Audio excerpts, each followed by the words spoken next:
Thank you. Okay. Right. The May 14, 2026 meeting of the San Diego Community College District Board of Trustees is hereby called to order. Good afternoon, everyone. Buenas tardes. So many of you today. She's lovely. This meeting is being conducted in a hybrid format with board members and meeting presenters participating in person. Others are participating remotely via Zoom. We also welcome any members of our district community and the members of the public who are viewing the meeting live via YouTube. The board is open to receiving public comments. If anyone is interested in doing so, this is our procedure. To address the board, please fill out a comment card available at the back of the room or from the board recording secretary. If anyone participating remotely would like to make public comment, please email boardoffice@sdccd.edu for further direction. In December 2023, our board adopted a district-wide land acknowledgement to publicly recognize that the land we occupied is the unceded territory and ancestral homeland of the Kumeyaay people. City College student trustee Selena Martinez will now read the district's land acknowledgement. Trustee Martinez? Thank you, Board President. The San Diego Community College District and its four colleges acknowledge the land we occupy is the unceded territory and ancestral homeland of the Kumeyaay people, where they have lived for over 10,000 years. We honor and value the stewardship, knowledge, and cultural worldview of the Kumeyaay people and their commitment to the protection and preservation of the land and their culture. As institutions of higher education, we are responsible for providing our Indigenous community members with access, belonging, and success in their educational pursuits within an environment which celebrates their culture. We are responsible for educating all our community members about Indigenous histories and culture. We are responsible for examining and taking action to address the injustices of colonization and occupation, which have perpetrated harm against Indigenous, Black, Brown, and other communities. Through this acknowledgement, we honor the Kumeyaay people and express our commitment to truth and respect as the foundation of our relationship. Thank you. Thank you, Trustee Martinez. Now, could you please lead us in the Pledge of Allegiance? Yes, Board President. Please stand. Begin. I pledge allegiance to the flag of the United States of America and to the republic for which it stands, one nation, under God, indivisible, with liberty and justice for all. Thank you. Thank you. This is Trustee Selena Martinez's last meeting. So thank you for a great year. Thank Trustee you. Martinez. Now we have a readout from closed session. Under item 202 of the closed session agenda, on a motion by Trustee Craig Milgram and seconded by Trustee Maria Nieto Sr., the board approved the suspension of an academic employee at San Diego Miramar College, San Diego Community College District, as required under sections 87666 through 87732 of the California Education Code. The vote was unanimous. Okay. Everyone has had a chance to review the minutes, colleagues? Yes. Are there, and just so that everybody knows, I don't think that we share this. Trustee Mariah Jamison was here with us for closed session, and she'll be back shortly.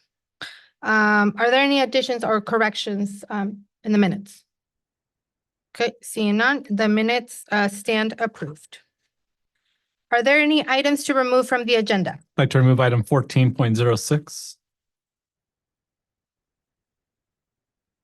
06, thank you. The consent calendar allows the Board of Trustees to vote on a group of items that are routine, standard, non-controversial, or self-explanatory. As always, any items in Section 9, Board Policies, and 10, New Business, will automatically be pulled for discussion, as will Section 16, Information Items. Are there any items to pull for discussion in Section 11, Instructional Services? Um, Items to pull. items to pull. Section 12, no items to pull. Section 13. That- 13.01, 13.09, 13.11, 13.12, 13.13, and Yes. section 14, human resources. We have 1403, 1404, 1405. Any others? And in section 15, we have a lot. So we have 1503, 1507, 1508, 1509, 1518, 1519, 1520, 1521, and 1522.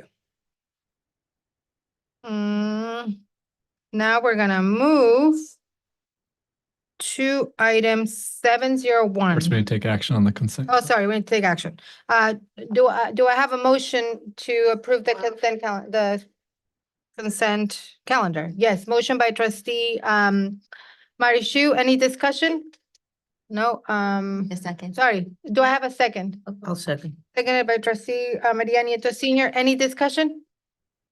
Being none, we have a consent calendar. Oh no, everybody has to, vote. Why am I so rusty today?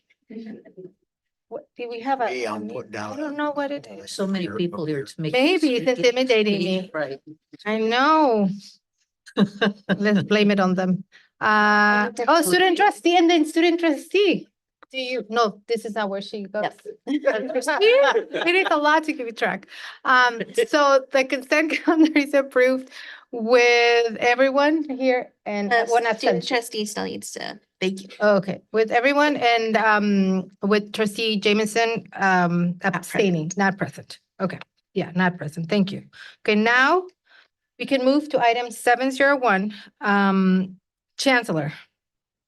Or me. We're gonna call for presentations by exclusive agents. We have, I know, one very important today. Welcome. Thank you. Thank you, Board of Trustees and Chancellor. And also I wanted to thank all of the faculty who turned out today. Really appreciate the turnout. Support.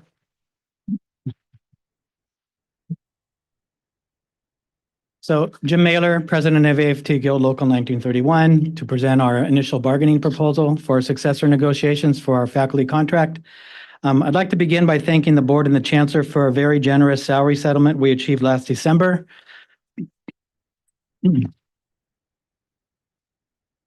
Providing a living wage for our most economically disadvantaged faculty proved to be a game changer for the majority of our members. We are all painfully aware of how increasingly difficult it is to make ends meet in San Diego with all the rising costs we encounter on a daily basis and with rising inflation. So we are very grateful for that settlement. However, unfortunately, as significant and historic as a settlement as that was, we're still faced with significant unmet needs that we need to address in this coming round of negotiations for a successor agreement to our faculty union contract. Salaries, of course, are always the most pressing demand on everyone's mind. Despite the significant increases the majority of our entry-level salaries received in December, we still are not competitive when you compare our entry-level salaries for faculty with advanced degrees to those of other institutions. Our top salaries still remain among the lowest in the county and the state. Additionally, faculty who have been on the top step of the salary schedule have not received any increase of any kind since January of 2024, nearly 2.5 years ago. So we fully realize that we did not arrive at this current state of affairs due to malevolence on the part of the district. We recognize there have been a confluence of factors that have brought us to this point. A consistent pattern of a lack of significant COLA from the state, the implementation of the student-centered funding formula which disadvantaged large urban districts like ours, the supplemental funding calculation piece of the student-centered funding formula that has further disadvantaged us due to the high cost of living to be able to make it here in San Diego, and the constraints of our own current resource allocation formula. That being said, we do believe that we can do better than we have done within the confines of the revenue the district currently receives. We ended the past 3 years with $19 million $30 million and $19 million respectively in surplus revenues over expenses. And our reserves currently stand at a healthy 27% of expenditures, well above the recommended state guideline of 16.7%. We recognize that prior to COVID, we were very shaky financial ground, but as a result of the influx of cash received from the government through COVID, in addition to several prudent financial moves by our current and previous administrations, coupled with the steady increase in past COVID enrollments, we have successfully righted the ship, and we are now in a financially sound position. Thus, it is now time to turn our attention to a greater investment in our employees. We realize that the proposals we are putting before you are ambitious, but we do not believe that they are unreasonable. We're asking for an expansion from our current single-column salary schedule to reflect advanced degrees in the academic disciplines and advanced certifications in our CTE disciplines where advanced degrees don't exist. We are proposing a more robust salary schedule overall that will make us more competitive at both the state and local level so that we can ensure that we not only recruit but retain top quality faculty in all fields. We are also proposing a phased-in approach of up to 10 years of initial placement credit for prior teaching and related work experience. For all of our adjunct faculty, we are seeking pro rata pay for all assignments. While we are currently very close to achieving that on the salary steps that currently exist for our adjunct faculty, we are seeking 100% pro rata pay across the board based on the simple premise that faculty who perform the same work with the same qualifications should receive the same pay for performing that work.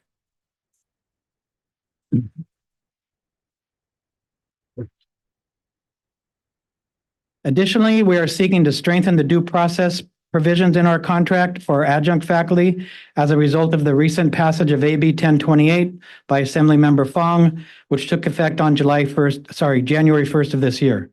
And lastly, we are proposing an adjunct faculty upgrade model where adjunct faculty who have successfully served the district for 6 years or more would be able to apply for a transfer into a vacant tenure track position when they become open for which they are qualified for.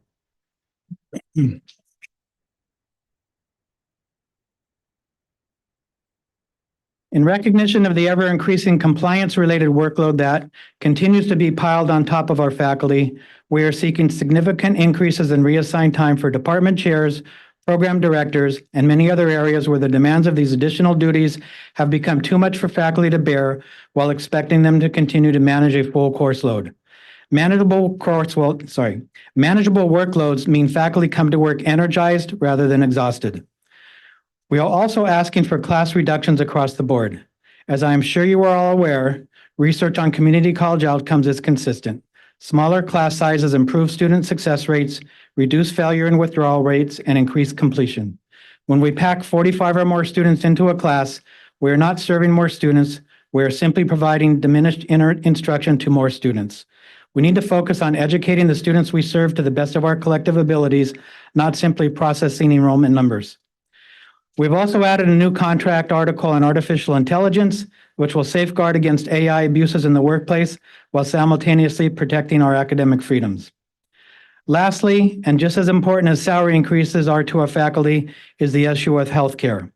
We are seeking a guarantee that the district will continue to provide full coverage for at least one HMO plan from each provider, as is our current practice and has been the practice for many years.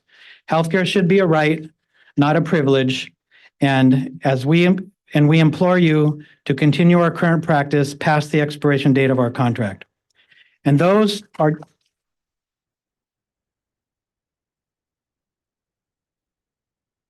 just the highlights. So at 53 pages and counting, our proposal is robust to say the least. Our proposals need to be viewed not as a threat to the mission of the district, but as an investment in it. Smaller classes mean better outcomes. Fair pay means we can recruit and retain the best. We are aware that the district does not currently possess the fiscal resources to accomplish everything we are asking for overnight. However, we do firmly believe that the principles that support our proposals are solid, and that with time, if we continue to work together in the best interest of our employees and our students, we will be able to either fully realize these goals or clearly define a solid path towards achieving them. On behalf of the faculty, thank you for your attention, and we look forward to the commencement of a mutually beneficial negotiation process. Thank you.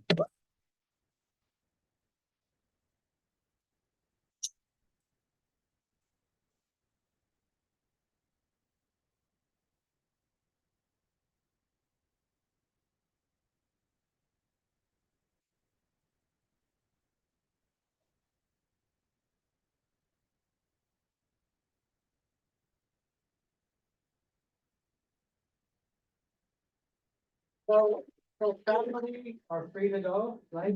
Those of you that shuttled over here, we'll try to arrange some shuttling back, or people that have cars that would be willing to take people back to AFC, that would be super helpful and super teamwork solidarity. So thanks, everybody. Thank you.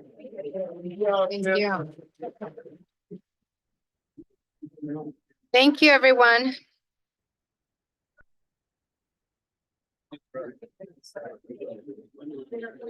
Oh, wait, to continue. Yeah. Thank you. Have several cabinet members come sit down. Right, yeah. You gonna stay or leave? Yeah. Nice outfit. They're gonna drive. Oh, was that an outfit? They can drive. It's a- Oh, sweet. See the culinary? It's funny because, the tap dancing that I mentioned in making the speech, there's, I don't know if I told you, there's a part-time Raja. Professor at musicologist who's here today, who is part of the dancing.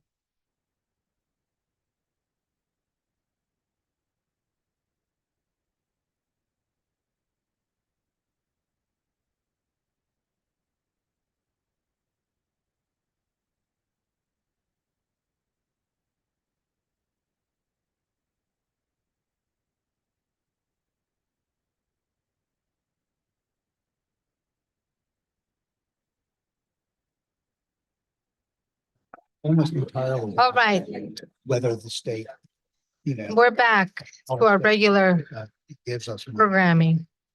So, Amanda, before I go into public comment, and since we were on item 701, there are no more exclusive agents here.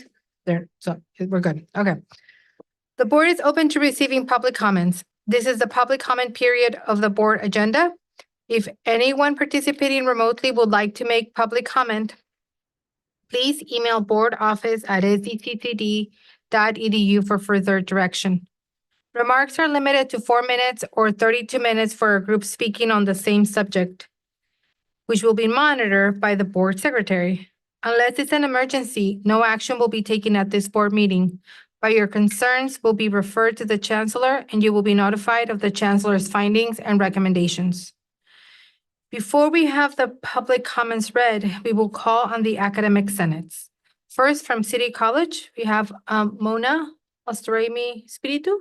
She is online. She is Okay. being promoted to a panelist and should be able to unmute herself. There we go. Yes, thank you, Amanda. Good evening, members of the board and board president and Chancellor Smith. Sorry I couldn't be there today in person. I have a relatively short report today. We have not voted on any items since our last meeting. The only voting item that we did review was the strategic enrollment management document guidelines, which is a 17-page document. Our Senate has taken 3 weeks already. We at the third week we were supposed to vote, but the Senate decided to motion to refer to committee, and so we're continuing to look at the document for revisions. Some of the concerns came from started to come from Chicano Studies regarding some of the policies like canceling classes, the requirement to cancel classes 6 weeks before the semester starts, if they're not feeling in other policies that feel problematic. And so there is a request to go back and revise this document so that it's more faculty-centered and student-centered and takes into consideration the way various programs fill rather than a one-size-fits-all approach. And that's all I have for today. Thank you. Thank you. Have a good evening. And now we go to Mesa College. Academic Senate President Mary Wynn, welcome.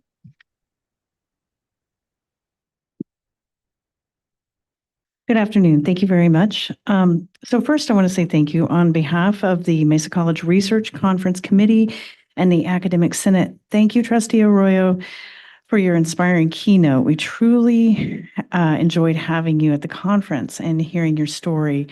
Given your work with getting kids vaccinated, coordinating wellness programs in the Bronx and Harlem, and your work here in San Diego, you truly exemplify the theme this year, research as resistance. So thank you again for doing that.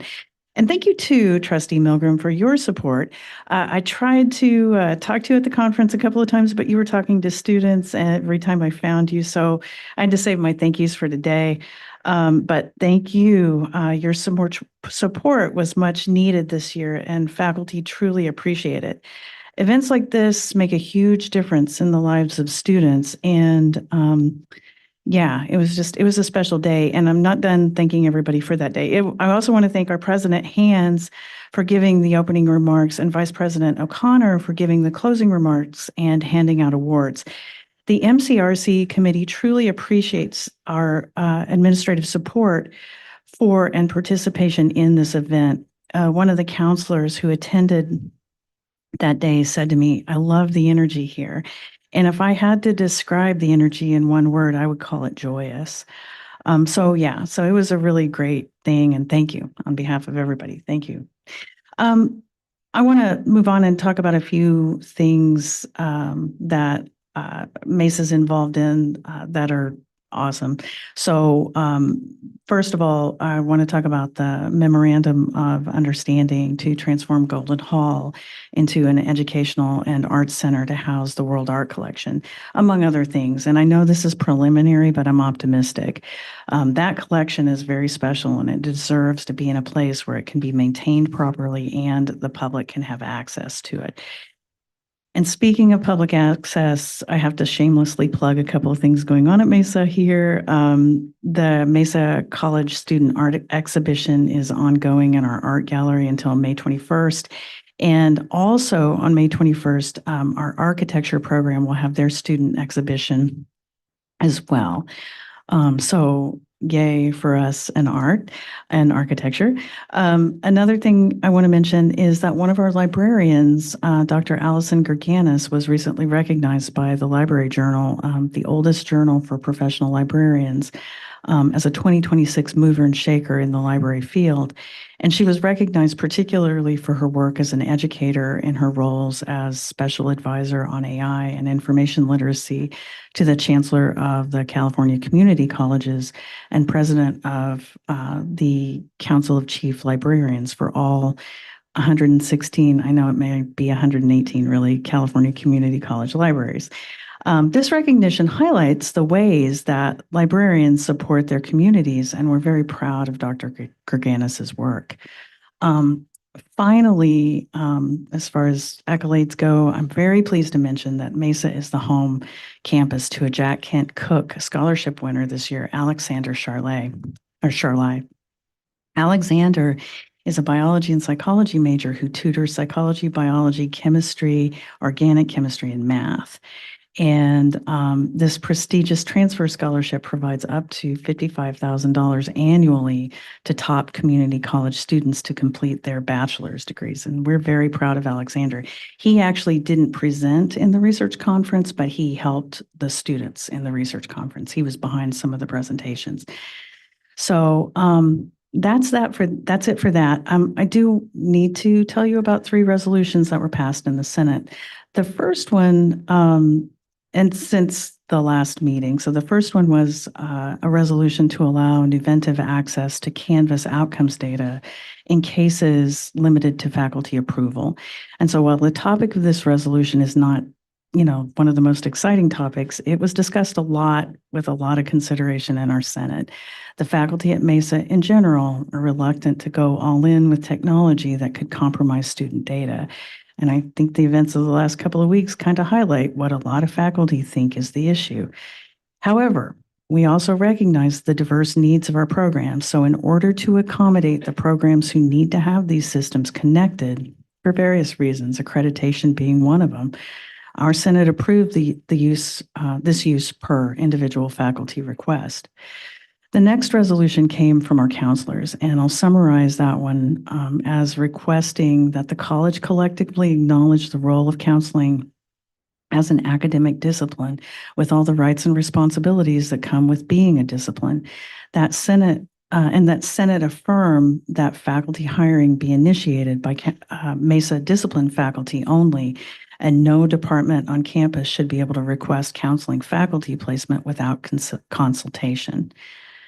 And the last resolution that our Senate passed was a resolution requesting that the district form a district-wide safety committee that includes representation from all the stakeholders in the district in order to review and recommend safety policies and procedures in order to be in compliance with state and federal law. This resolution came out of a conversation among communication studies faculty and our administrative services office. And I'll finally close my report with an update regarding something that I talked about the last time I was here in March, and that was faculty involvement in the budget process on campus. So 2 months ago, I talked about potential cuts to our Nance workers on campus and how those cuts surprised us, the faculty, and how we were concerned for the workers and for our programs, and we still are. It is our understanding that there was a process and the decisions were made, and though faculty still don't really understand what the process was and how positions were or were not funded and what the plans for these positions are moving forward, I want to make clear and remind everyone that before this year, we never talked about the budget on our campus other than in terms of generalities from the district. Generalities from district information. So the fact that we're talking about some of the budget concerns that directly affect faculty really is progress. However, we need more, and I'm going to give an example of something I think we need. Faculty need to be able to have access to and participation in the development of a transparent campus operating budget that takes the broad categories from the district information that we get and sorts it into more specific campus-related categories. At one point, we, the Academic Senate leadership, were told that we should have expected these cuts since the funding for these positions was temporary, or some of them were. But since we didn't have a budget committee that functions as a budget committee, and there's no campus-specific operating budget available to the people on the budget committee or any of the other faculty members, there's no way that we could have anticipated the cuts. There was no way for us to know how these positions were funded in the past, whether they were funded with permanent or temporary funding. And my understanding is that some of the important positions like peer mentoring were funded with temporary funds again, and we're thankful that they got funded, and we're thankful that people are doing the best they can do. But temporary funds go away, and we need to be able to figure out a way to make some of these important positions more permanent. And this is just one example of why faculty should be involved in budget discussions on the campus. But not only is faculty participation in the budget and development process part of Ed Code, which I read here before many times and at PCAB meetings, it's now a board policy and an administrative procedure. So it's in our board policies and administrative procedures. And I'm hoping that since this is the case, that this is enough for our campus administration to include faculty in meaningful ways in the campus budget development process. I'm seeing signs of promises of change. I need to see the change. This would help us drive planning and inform program review, and all of this would ultimately help us better serve students. And that's all I have for my report. Thank you. Thank you very much. Do we have Academic Senate President Rodrigo Gomez from Miramar College? He is on Zoom. He is being promoted to a panelist now and should be able to unmute himself.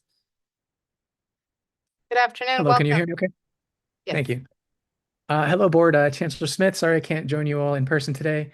My report is also fairly brief. Our Academic Senate last met on May 5th, and we discussed several important conversations about immediate campus concerns and some broader institutional concerns that are emerging, in our opinion, in higher education. So first and foremost, faculty spent some time discussing the recent cyber attack that disrupted district websites and educational applications, including Canvas, for nearly a week.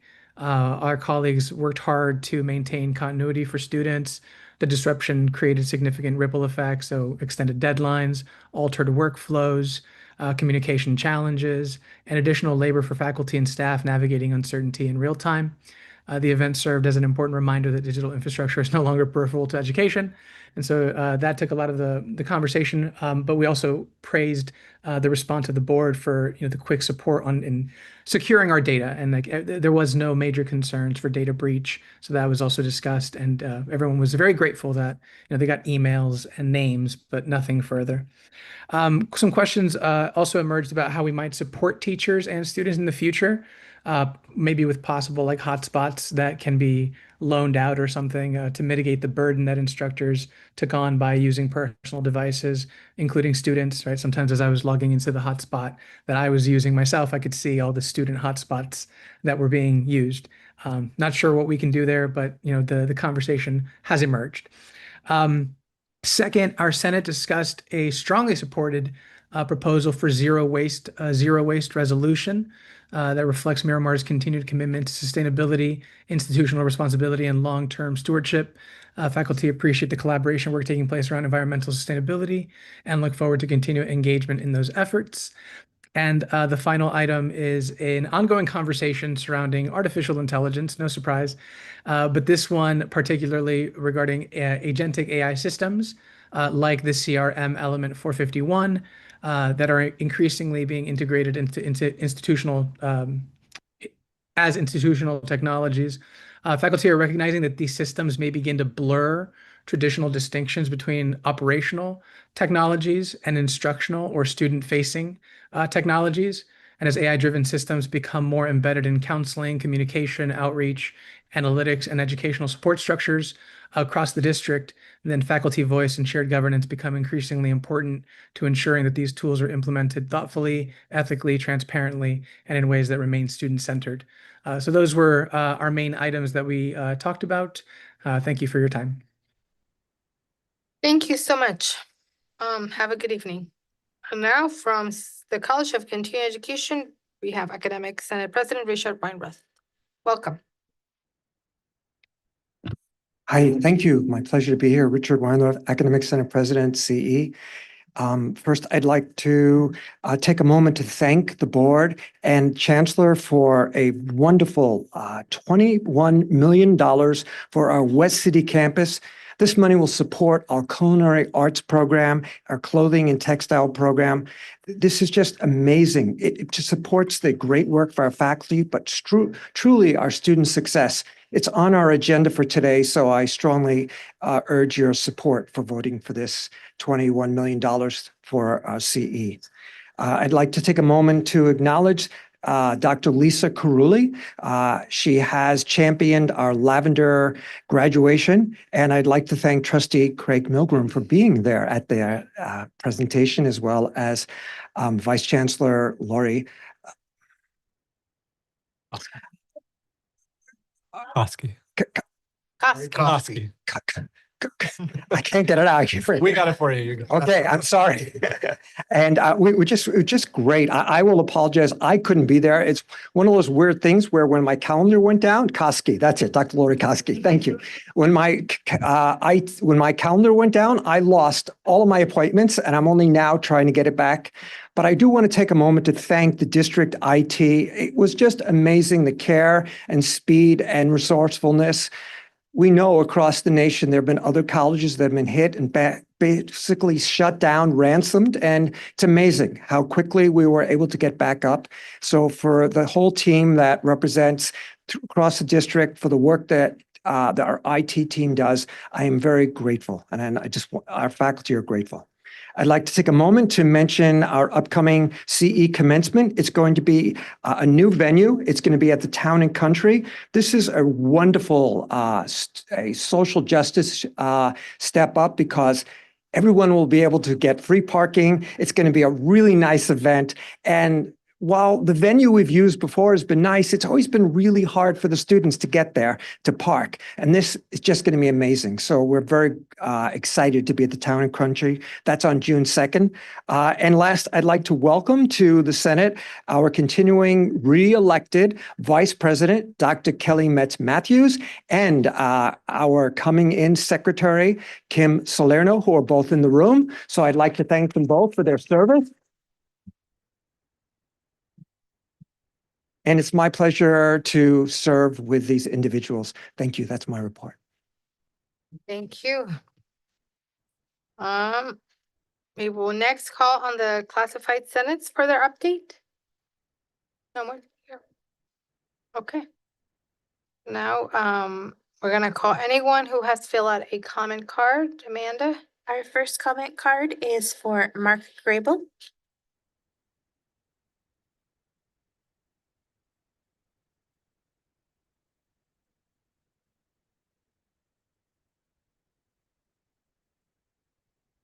Good afternoon, Board of Trustees and Chancellor Smith. My presence here and comments today are bittersweet.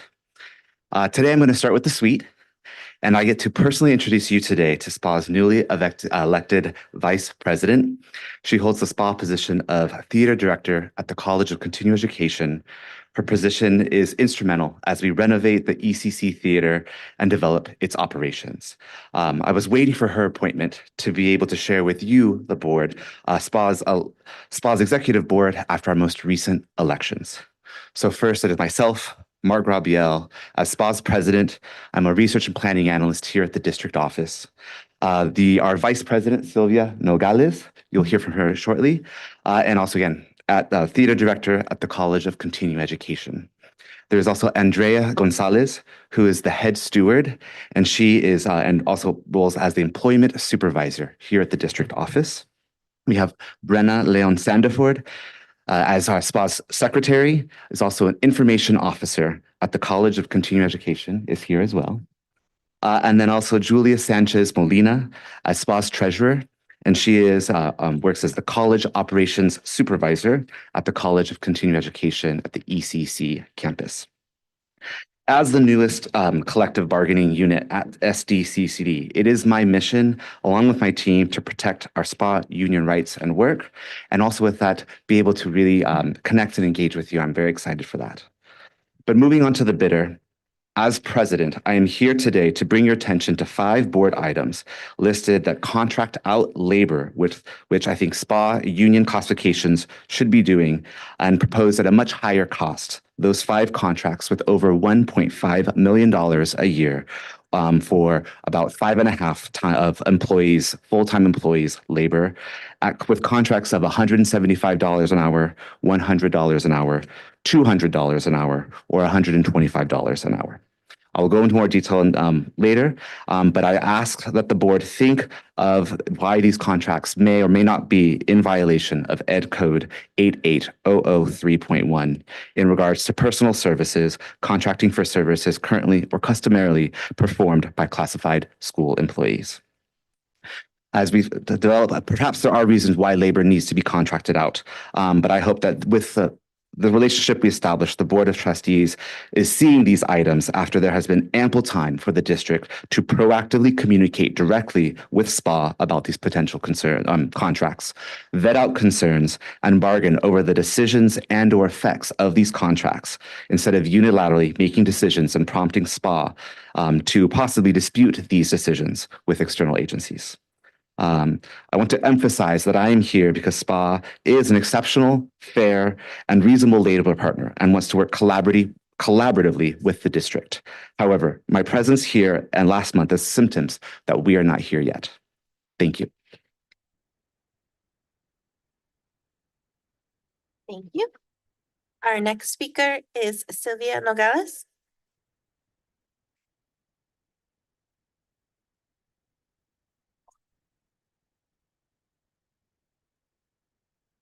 Thank you, Mark, for the introduction. Good afternoon, Board of Trustees, Chancellor Smith, and colleagues. For more than 17 years, I have stood in the front lines fighting for union rights. My name is Sylvia Nogales, ECC Theater Director. I'm proud to have been elected SPA's newest vice president. In 2009, I was laid off from my previous community college employer under the claim of lack of work and lack of funds. I faced uncertainty, fear, and a very real impact on my family. I accepted a demoted position with a 60% pay cut, not because it was fair, but because I needed to protect my family's health insurance and to stay in the fight. For 2 years, alongside the California School Employees Association, CSEA, I challenged that decision and won. In 2011, I was reinstated. While there was no back pay, what I gained was something far greater, a union fire and purpose. I stepped forward to serve, joining the CSEA negotiations team, helping to successfully negotiate stronger layoff language. Since 2011, I have served as both negotiations team member and union steward, always advocating, organizing, and protecting members.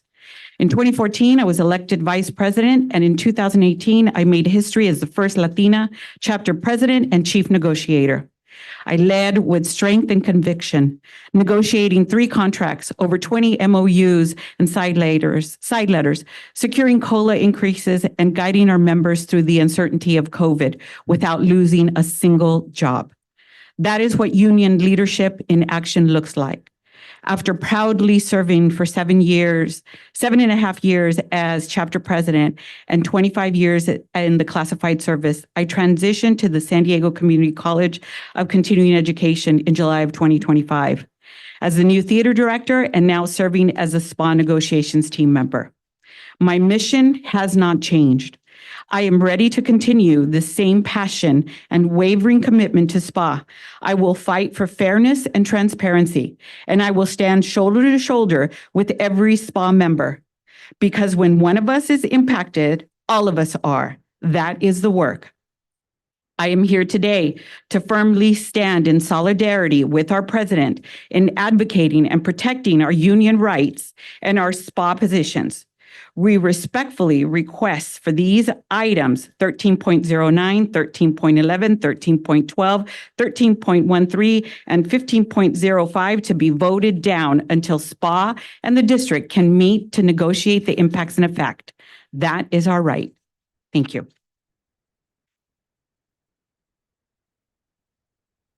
Thank you. Our next speaker is Liz Flynn.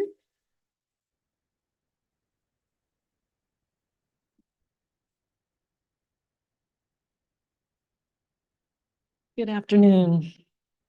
My name is Liz Flynn. I'm here today to present the board with the signatures of over 100 of my colleagues within the ESL department. Just to introduce myself, I have worked for SDCCE for over 25 years now as a faculty member, but originally as an instructional assistant in the ESL department. Our department in that time has seen many, many changes in our student populations, in state and federal funding, in college and department leadership. And as a department, we have always successfully adapted to pressures from all sides.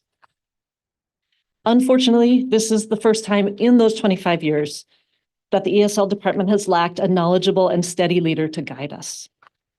This situation has brought confusion, frustration, and pervasive low morale to our department at a time when most of us would like to be focusing our energies on the unsettling national political mood and the outside threats to our immigrant students and their well-being. It is with that I bring you the statement of no confidence in Dean Beta Bookman that has been signed by my colleagues. We, the undersigned faculty, contract and hourly classified professionals of the ESL program in the College of Continuing Education, formally call for the removal of Dr. Beta Bookman from her current position based on the following documented failures in her leadership of our program. 1, leadership incompetence. Dr. Bookman has demonstrated continued insufficient understanding of our program's size, complexity, and student population, the majority of whom lack devices or technical skills needed for the online and hybrid modalities that she has expanded without adequate support and planning. 2, retaliation and hostile work environment. The dean has demonstrated a persistent pattern of retaliation against faculty members particularly those who advocate for colleagues and students or question her decisions. This includes the filing of a meritless Title V complaint against 9 faculty members, which was summarily dismissed by the district. Her retaliatory actions have extended into evaluative and hiring processes, showing clear favoritism towards some while targeting others. This retaliatory behavior has created a climate of fear. It has damaged faculty well-being and has chilled open communication. 3, exclusion of elected leadership. Dr. Bookman consistently makes unilateral, impactful decisions regarding scheduling, modalities, staffing, and program policy without meaningful consultation with assistant program chairs or other elected faculty leaders, disregarding experience-based guidance and established collaborative norms. 4, communication failures. She is dismissive of concerns, unresponsive to emails, and has misrepresented faculty publicly and privately while blaming elected faculty leadership for information she never provided. 5, student harm. Chaotic scheduling, reduced class offerings, and unexplained enrollment irregularities have directly compromised student access to our classes, learning opportunities, and program integrity. These conditions are unsustainable. Effective, ethical, and collaborative leadership is essential to our students, our faculty, and our program's mission.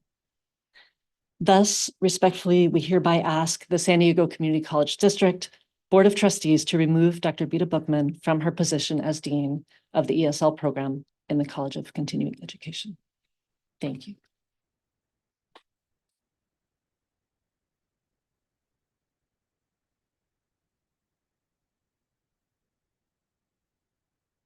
That concludes the current public comment.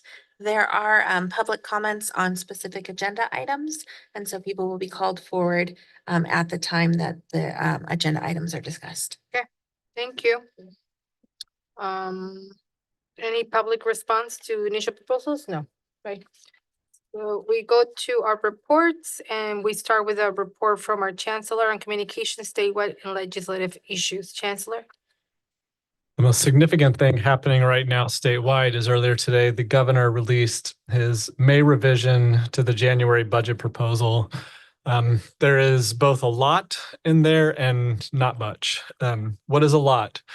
Unusual for the governor to propose a COLA on our base funding that exceeds what is calculated as the statutory COLA, and that is what's proposed here. So back in January, the proposed COLA was 2.41% based on calculations. At that time, as we all know, there's been cost inflation over the first part of this year, particularly gas prices. The statutory calculated COLA is 2.87%. The governor is proposing a COLA of 4.31%.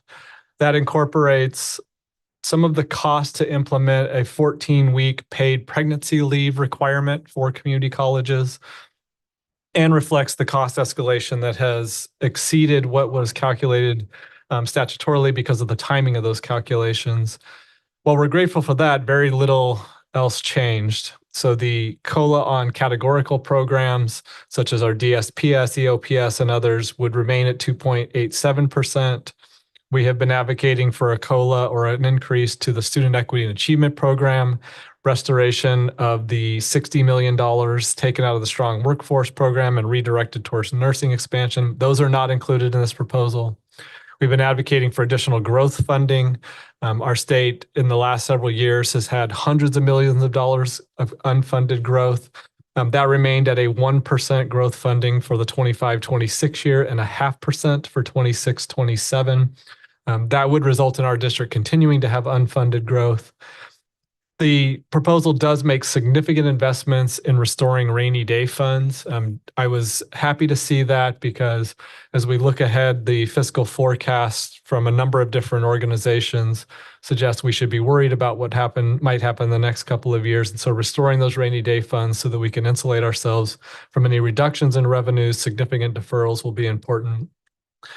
With the May revise being issued now, this will prompt the Assembly and Senate to develop their budget proposals, negotiate an agreement, and then begin to negotiate with the governor. So we'll continue to press our key issues, increasing the SEEP and strong workforce program funds, additional money for growth, deferred maintenance, and the student success block grant with our members of the Assembly and Senate. We should know the outcome of this by June 30. The board will probably recall that years ago now, state law changed so that our elected officials don't get paid if they don't pass a budget by June 30, and they have passed one on time every year since. I also want to thank Mary Gwynn for joining me in the advocacy of 118 colleges in our system. I caught it when you said that. When we say 116, we do not count the College of Continuing Education or North Orange Continuing Education, accredited institutions of non-credit that the Chancellor's Office does not recognize, something we'll continue to work on.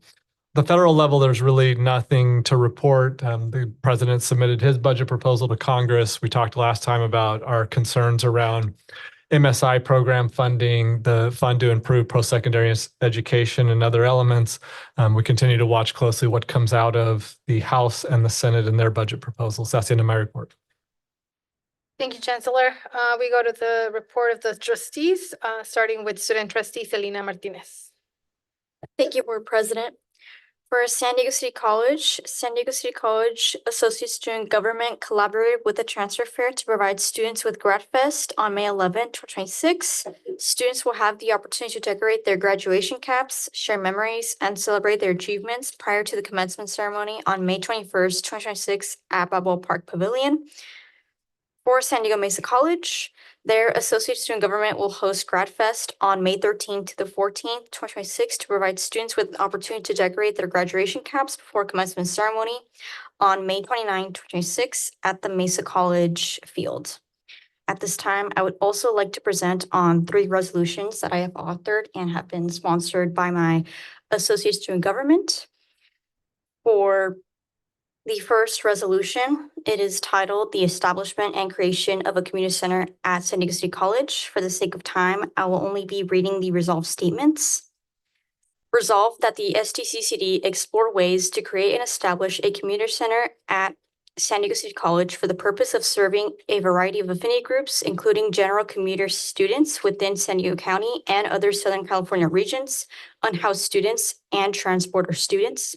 Resolved that the SDCCD explore ways to support general commuter students described, unhoused students, and transporter students with services such as locker storage, community engaging activities, and lounge areas in potentially establishing a community center at San Diego City College. Resolved that the SDCCD explores ways to include a potential community center at San Diego City College as part of the A building expansion and Measure HH bond projects respectively. Resolved that the San Diego Community College District explores how the aforementioned universities operate and conduct services at their respective community spaces to encourage San Diego City College's potential planning for establishing a commuter center as they continually emerge as the flagship college of the SDCCD, leading change for our students of various affinity groups. The next resolution is titled Facilitating a Seamless Process for Students in the San Diego Community College District to Find Club Advisors. Resolved that the SDCCD encourage colleges within their district to present guidelines and communication strategies to executive board members of recognized clubs on finding faculty to serve as advisors of their club. Resolved that the SDCCD encourage colleges within their district to include a summary of duties, responsibilities, and expectations of what club advising entails in Administrative Policy 5400, therefore allowing a faculty member to have a greater understanding of the advisor role within a club and make an informed decision between performing committee duties or club advising in accordance with contractual obligations. Resolved that the SDCCD encourage the American Federation of Teachers, AFT, to include a definition or section on club advising duties, responsibilities, and expectations in the faculty bargaining unit agreement so that contract and adjunct faculty can make an informed decision on either to serve on a college committee or be a club advisor. Resolved that the SDCCD encouraged the AFT to include a clause and definition for club advising after 18.5.4.4 advising student organizations in the section 18.5 adjunct faculty ancillary activities of the faculty bargaining unit agreement to allocate compensation through AFT professional development funding and the like by the SDCCD. My last resolution is titled Support of Affordable Student Housing Complexes Priced Below the California Average Market Rent with Implemented Job Opportunities. Resolved that the SDCCD advocate for the establishment of affordable student housing complexes priced below the California average market rent for all colleges within the SDCCD. Resolved that the SDCCD recommends all of its colleges to work with public and private partners as needed to mimic San Diego City College's affordable student housing complex and its various student service amenities. Resolved that the SDCCD recommends and supports integrated job opportunities such as federal work-study positions, full-time positions, and part-time positions within its college's potential and actual affordable student housing complexes. Resolved that the SDCCD encourages all colleges within the SDCCD, including those working with public and private partners, to consider affinity groups such as veterans, former foster youth, unhoused, cross-border, binational, and justice-impacted students in priority placement of affordable housing units within actual and potential affordable student housing complexes. Board President, I would like to ask for feedback from our board at this time if they have any. Anyone? Well, I would just say that, sorry, Maria, I'll give you the floor in a second. They sound like worthy resolution. That, yes, I'm very impressed that to hear those resolutions and at your last meeting. So, thank you so much for sharing those, and I was nodding my head. Thank you. Anyone else? I felt the same, Yeah. especially the position of offering or having faculty. They have a choice of whether to be an advisor or some other duties. Thank you. That's the end of your report? Just one more sentence. Go ahead. Board President, I would like our board's support in asking our chancellor to work with the colleges on these items and to provide updates at a future board meeting respectively. Thank you. Thank you. Right. That concludes my report. Thank you. Thank you. Trustee Senior? Well, I don't have anything nearly that impressive. I've been attending the end of the year events, and so far everything has really been festive and lovely. And I congratulate everyone for a very successful end of the year honoring of our students and staff. Thank you. Trustee Magana? Milgram? Magana. Go back to my. Go ahead. Yes. Let me look at my Notes. schedule or my calendar. Because it's been a busy month, but I too am surprised how the year has gone so fast or quickly. And that I enjoy going to all the events at the different colleges. I was at City College for their API employee workshop or awards. That was new. I believe it was either their first or second year, and I look forward to it again next year. I was at Mesa's scholarship banquet. And as you know, I was at Mesa for 25 years. So that one I'm always happy to go to, especially, when I think about, I was also at Miramar's. So I'm thinking that when we first started giving out scholarships, the colleges were in the range of 30,000. Now they're in the range of 150, 200,000. And so that's a lot of fundraising and a lot of hard work by all the employees. So congrats on that. And also for all the students that received awards or rewards, good job getting that done. That's my report. Thank you, Trustee Magana. And now Trustee Milgram. I always have to check the clock to see whether I say good evening or good afternoon, but hi, everybody. First of all, I want to wish Mary Gwynn good luck in her election. I had a tiny role in convincing her to join the board of, or run for the board of my former district. And I know she'll do a fabulous job. I appreciated the positive and forward-looking comments from AFT President Jim Mailer and also the the desire of AFT to look at staying ahead of AI, if that is even remotely possible, since it's moving so quickly. I also had some time visiting campuses. I had although I've been involved before, I've never actually been able to attend the Mesa College Research Conference, and I was able to. And as Mary indicated, I was able to engage with the students who were presenting posters, and it was a wonderful experience when you've spent as much time working with students as I have, and suddenly find yourself not in the classroom anymore. It's like trying to get over a drug. So I always enjoy when I can have interactions with students. I really got some fascinating information and insights into what they're doing. So this is a really fantastic program. And although I could not attend it, City College also has a campus-wide student research program. So student research is very important. Students learn what the research process is like and learn how to speak about what they've learned. And we all know public speaking is an essential tool in success in almost any field. And as mentioned before, I got to attend and speak at the Miramar Lavender graduation and the CE Lavender graduation. As you can imagine, these are emotional and very meaningful celebrations for me. And I just want to thank all the people involved in making these happen and continuing to provide support for these. And I hope that going forward, I can contribute in some way to secure funding for our Pride centers. And that's it. Thank you. Oh, I know. I also want to echo and compliment our IT staff.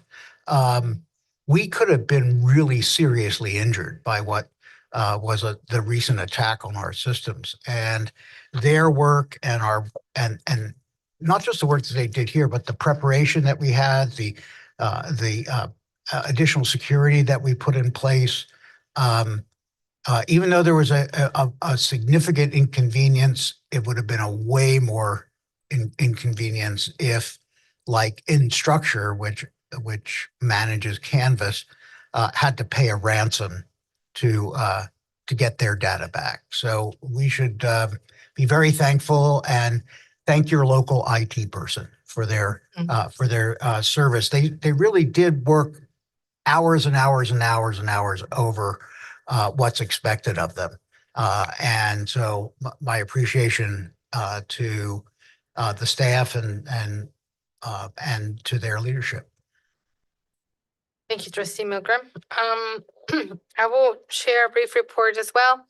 I would like to thank everyone who provided public comment today and to everyone that made this meeting important. I mean, we had a huge group of faculty joining us today, so thank you for that. I have been to the campuses as well. I visited North City campus for their scholarship awards. I got to speak with President Tina and student trustee Jerry Melendez. Thank you for the welcoming, and always happy to be on campus and seeing our students being celebrated with scholarships. I don't think that my colleagues have mentioned it, but we had a board retreat at City College at the end of April, and we had the opportunity to go into the art gallery. And that was a very lovely experience, I think, for all of us. Before we got to do some business, they had some art from high school students from around our city, and it was just very moving. And I think I would like to go back. Oh, we also got to see what was it? The shop, ceramics. Thank you, ceramics. So there was a class. There were students, making ceramics. So that was wonderful. I think it was last weekend that some of us went to Orange County to the Community College League of California for our annual conference. And it was nice to hear from our colleagues. I think, Maria, maybe you mentioned this at the Trustee Advisory Council, but there's an effort, and Maria is part of that, as well as our chancellor, to establish a progressive caucus. And that, would you like to say something now? Oh, when you're After? finished, I Okay. want to make a couple of Right. different comments. And then I know Academic Senate President Mary Wynn and Trustee Milgram already mentioned the Mesa College Research Conference. It was my first time, and I'm very fortunate and thankful that I was a keynote speaker. It was wonderful. It was wonderful to be there. So thank you for the opportunity. But the students, I mean, were just amazing and confident and prepared and ready to talk. I was able to go see also hear from an oral presentation, the questions, you know, the way that they prepare. So it was very, very, very, very moving. So thank you again. I hope that those of you that celebrated Mother's Day had a great day. And I would just say, I mean, I echo what Trustee Milgram was saying about our IT team. Thank you for the many hours that you have spent. I think continue to do more work, you know, to make sure that our systems and our data stay safe. And I will say to all of you who are involved in commencements and celebrations, thank you for all the hard work that you do. I can't imagine you know what that's like, but I'm looking forward to participating. We have Miramar College commencement tomorrow, and from then, you know, we continue with the other colleges. So that's the end of my report, and my colleague, Trustee Senior. Thank you. I'm so glad you mentioned the conference because yes, I think the Progressive Caucus is an important addition to what we're going to be doing for advocacy. And we're hopeful that we're going to start it in California and go national. And our chancellor has agreed to be the secretary, as he does for the board, for this whole thing for the Progressive Caucus. The other comment I wanted to make is a few of us attended a session on the Santa Barbara City College. The fact that ICE staged a place on their parking lot. They didn't go in to get the students. They didn't, confront any faculty or anything, but they used it as a staging for the local community so they could go in and raid people on the street or wherever. And they, as a result, put up some signs forbidding that kind of activity, and it's quite specific. And I would like to see something similar happen, not because anyone has done that, but because we have had ICE across the street from some of our continuing ed centers, and that's not okay. And I think that we can set up some information so the public will feel a little bit less afraid that something could happen to them. So I hope we're going to follow up with this, and then the chancellor already knows about it. So I'm glad we had a chance to talk about it a little bit. Thank you. First, thank you. Now I have something to share. This will be the last board meeting for the 2025-2026 student trustees. It is customary that each year we acknowledge these extraordinary individuals. So we would like to present each student with a plaque commemorating their service and invite them to say a few words. And we will start with student trustee Selena Martinez, if you would like to say some words. Yes. Yeah, sure. Okay. All right. Welcome to join.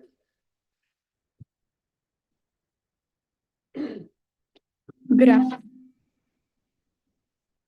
Whoa. Okay, that's a crazy introduction. Good afternoon, members of the board. I am pleased to reflect on my time as student trustee of San Diego City College here with you all today and take a moment to thank everyone that has supported my journey as a student leader. When I stepped into this role, I did not expect to be well-adjusted or even the ideal candidate for a student trustee. That narrative changed on the first day that I met you all, face to face, and I realized that I was going to sit beside other trustees that had gone through the same experiences as me, whether it was being a first-generation student at my age, loving to serve our communities, or having the same humor as me. I found a sort of belonging in this role through our conversations with all board members and colleagues. I wanted to give a special thanks to all of you board members who took the time to sit here for 3 hours or more if it was that awesome October 30th board meeting at City College every month to vote on items that might have seemed like a to-do list on paper, but shaped the lives of thousands of STCCD students. I sincerely commend you all for putting our students first and believing in our success to transfer, graduate, obtain a certificate, or even get a bachelor's degree. Whatever it may be, you establish a special support system for our community. I also wanted to give a special thanks to my colleagues, my fellow student trustees, for your friendship and kindness along this community serving expedition.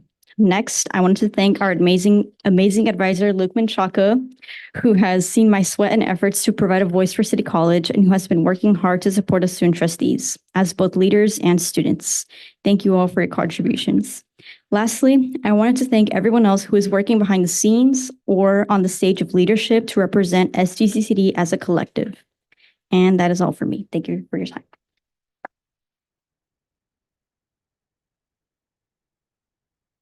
We have from Mesa College, student trustee Jeremiah Palomino. Welcome, if you would like to share. Hello, testing. Just, yeah. Luke, you can just time this, that way this doesn't go over 2 minutes, as I struggle with timing. Anyways, hello board. Good afternoon / evening, whatever you want it to be. It's almost that time anyways. But I just want to take the time to really thank each and one of you. We've traveled together, we've eaten together, and we've had such great times together, advocating with one another. I got to tell my story, and I'm really glad that I've done that. I'm glad that I've also heard all these stories in which right now Selena just said, we all relate to one another. We are student leaders, but we are also students. And I think you guys have treated us as leaders, as people just like as yourself. And so I just want to thank you for all the good things that you guys have allowed us to have this opportunity to establish ourselves, find our purpose and our identity. I come as a student who was really undecided, didn't know what to do. And now I am a poli-sci major and I'm going to transfer to a 4-year institution.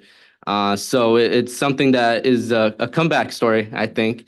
And I think that's something that I see in every single trustee that is a part of this team for this year. And that's all thanks to you guys. So I just want to thank you guys. And yeah, hopefully that was 2 minutes. Thank you. From Miramar College, student trustee Ariela Ugaro. Good afternoon and good evening, board, and all the attendees for today. I'll keep this brief. I also would like to keep mine within the 2-minute mark.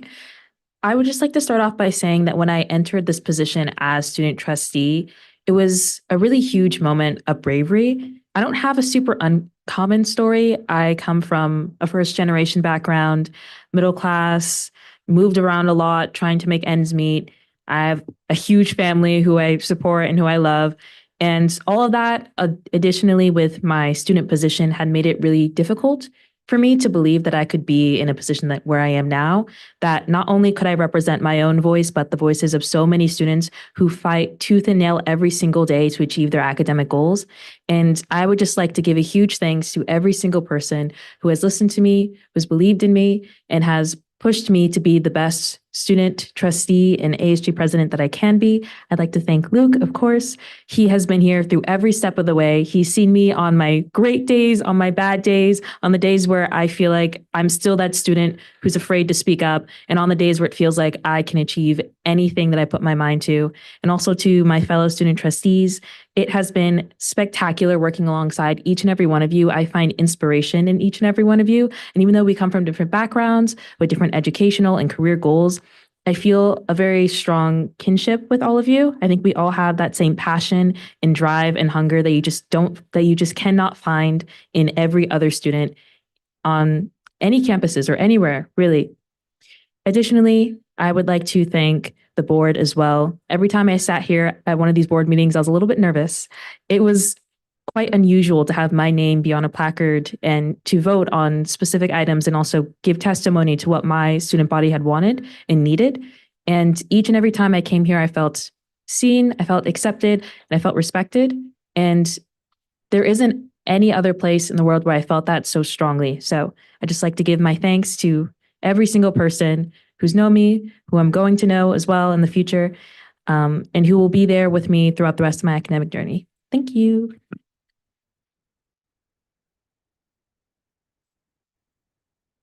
From the College of Continuing Education, Student Trustee Jair Melendez.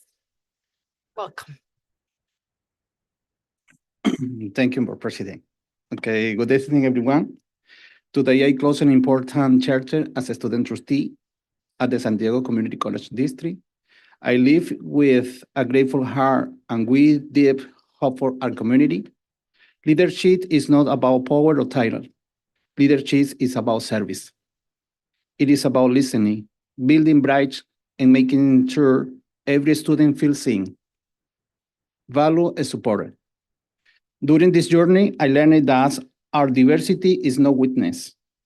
It is our strength. When we work together with respect, compassion, and unity, we can create real change for the student and for our future. I believe education is more than classroom and degree. Education is mission and hope. It gives people dignity, opportunity, and the voice. I want to thank my fellow board member, faculty, staff, and especially to the students who trusted me to represent them. And also your story inspiring me every day. As I move forward, I will continue serving with the same spirit to lead with humility, to care for the people, and to always work to the common good. Thank you for allowing me to serve this community. This is not goodbye. It is simply the beginning of the new season of service. Thank you, and God bless you all.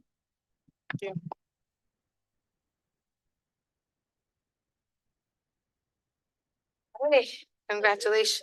Trustee Arroyo, there are plaques to hand out, and I think we have a photographer. I do. While they're assembling, we should thank Dean Menchaca, who is sitting quietly over there in the corner, for really shepherding our student trustees through all of their various duties and helping them in their work at Sacramento and in Washington, D.C.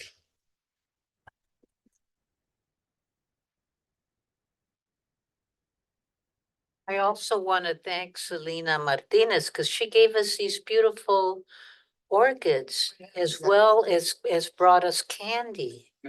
And we should be buying her and all of you gifts, not you buying us anything, because you've really been a wonderful group.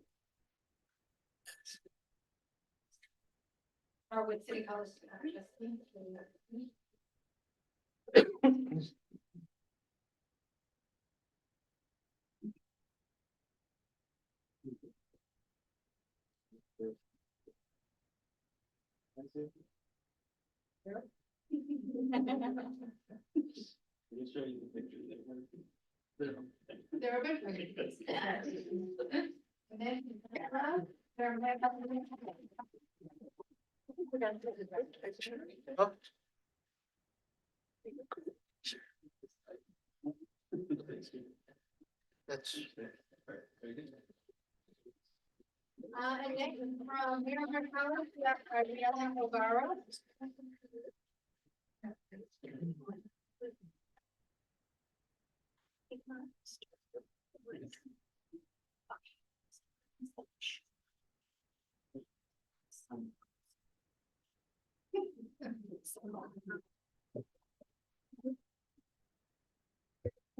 Okay. From the College of Community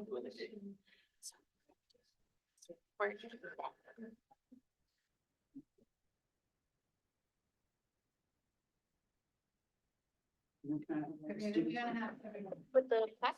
Yeah. Okay. Okay.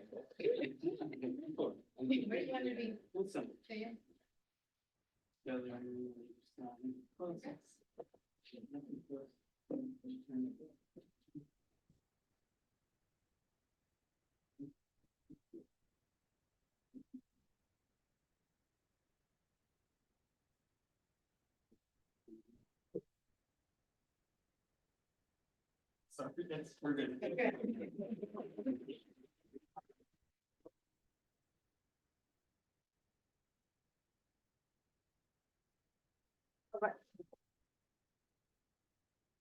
We're gonna move on to the report of the Chancellor. And after that, we're gonna take a little break and celebrate our student trustees that are heading to other places with cake. So we'll have some cake for you, for everyone. So now, Chancellor, your report. So as I begin, this is President Hand's cue to start making her way up to the podium. Often this time of year, as I'm out at the colleges for scholarship events, honors events, our Lavender, AANHPI, Rite of Passage events, I get to speak and I'm placed right before student speakers, which I always know is my cue to keep it brief.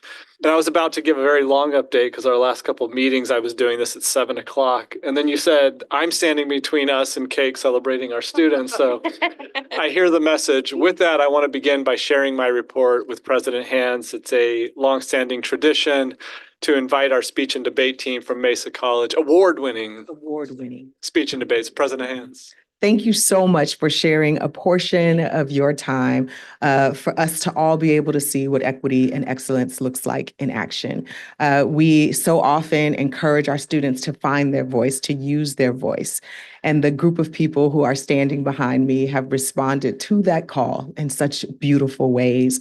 They realize that words are not simply to be spoken, but that they are to be researched, right? To be sharpened, to be practiced, and that they're to be used in ways that move people to action, to ideas. And so this doesn't happen. This group behind us that has traveled the world, their outcomes don't happen by accident. And so what I want to do is introduce you to the leadership, Kim Perigo, who works so beautifully and brilliantly with our students so that you can see more about why it is that this is an annual tradition. Thanks. Thank you very much, President Hands, and thank you, Chancellor Smith, for a little minute of your report. I know you have a big meeting today, so we'll be brief. But I did want to say just really quickly as I sat here and listened, thank you, Trustee Milgram, for recognizing the importance of public speaking training. Actually, the Jack Kent Cook Scholarship winner, Alex, is a former speech and debate competitor, and our amazing Professor Katya Azam helped him with his letter. We also have the incoming AS president for next year is on the speech and debate team from Mesa, so you'll enjoy her company next year. We had a very exciting year this year. We call it the Year of Democracy and Philosophy. We traveled our regional circuit as we always do, but we had our national tournament, in Washington, D.C., and our international tournament was in Athens, Greece. So yes, the Olympians went to Athens, which was very exciting. We walked where Plato and Socrates and Aristotle walked and talked all manner of philosophy while we were there. As the birthplace of the rhetorical part of our discipline in communication studies, it was certainly a very memorable location for all of us. This year, we had over 72 individual speaking awards and debate awards across the competitive circuit, and 13 individual debaters were acknowledged as well.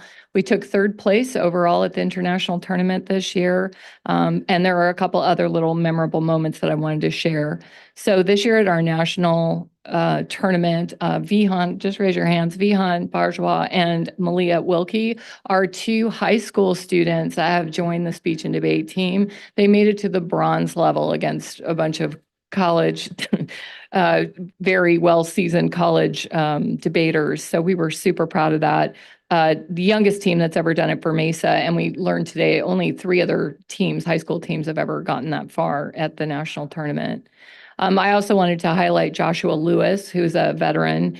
He had an amazing persuasive speech this year, and you'll get to meet him in a minute, on veteran suicide and what we can do about trying to curtail that.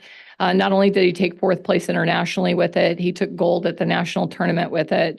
But probably the most exciting thing was in the spring at our regional tournament, he became the Southern California champion in persuasive speaking. So there's a tournament that happens once a year. It's called the Interstate Oratory. It's the oldest tournament in the United States. It's 152 years old.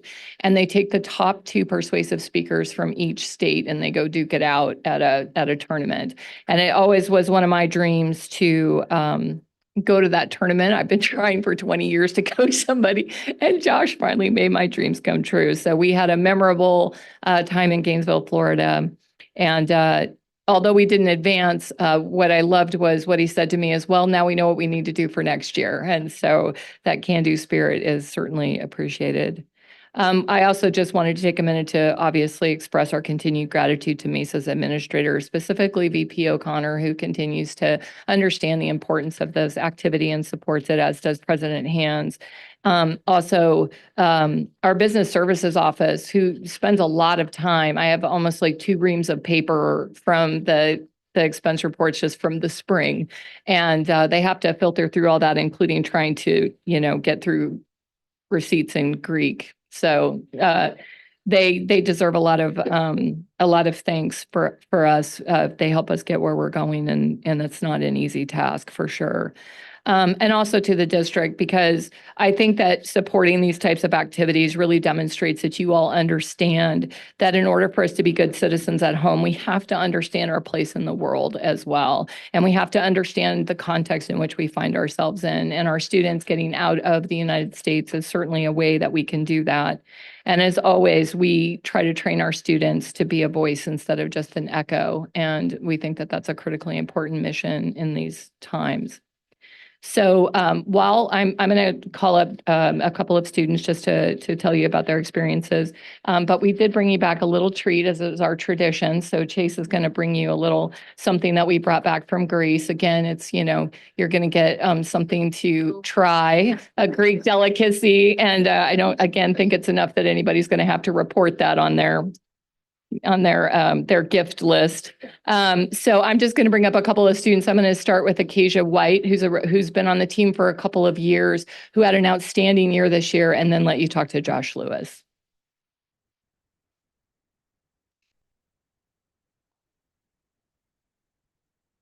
Hello, Board of Trustees. Thank you for sharing your time with us today. Just want to briefly share what my unique experience has been on Mesa's speech and debate team. I would be, I think, what many would consider a non-traditional student. I came back to school at 30 years old, hoping to just further my educational experience so that I can just move forward in the work field. So I was thinking I was going to come to college, knock these classes out, and keep going. But then I stumbled across Mesa's speech and debate team in an environment where maybe you might feel subconscious because you are older than most students and maybe you have more experience. And maybe you don't belong in spaces like these, but the speech and debate team not only allowed me to feel belonging, but it empowered me to understand that there's more to your education and your academic experience and your educational experience than just taking classes, right? To actually be able to experience this opportunity to travel the world. I've never done that. I've never relocated to Europe, to be able to take skills I've learned with my instructors to talk about important topics, to be able to understand the process of policy, discussing policy, public speaking. This experience has really been life-changing for me. We wouldn't be able to have it without any of you and the decisions you make for us as students. And for that, we are so grateful. So thank you.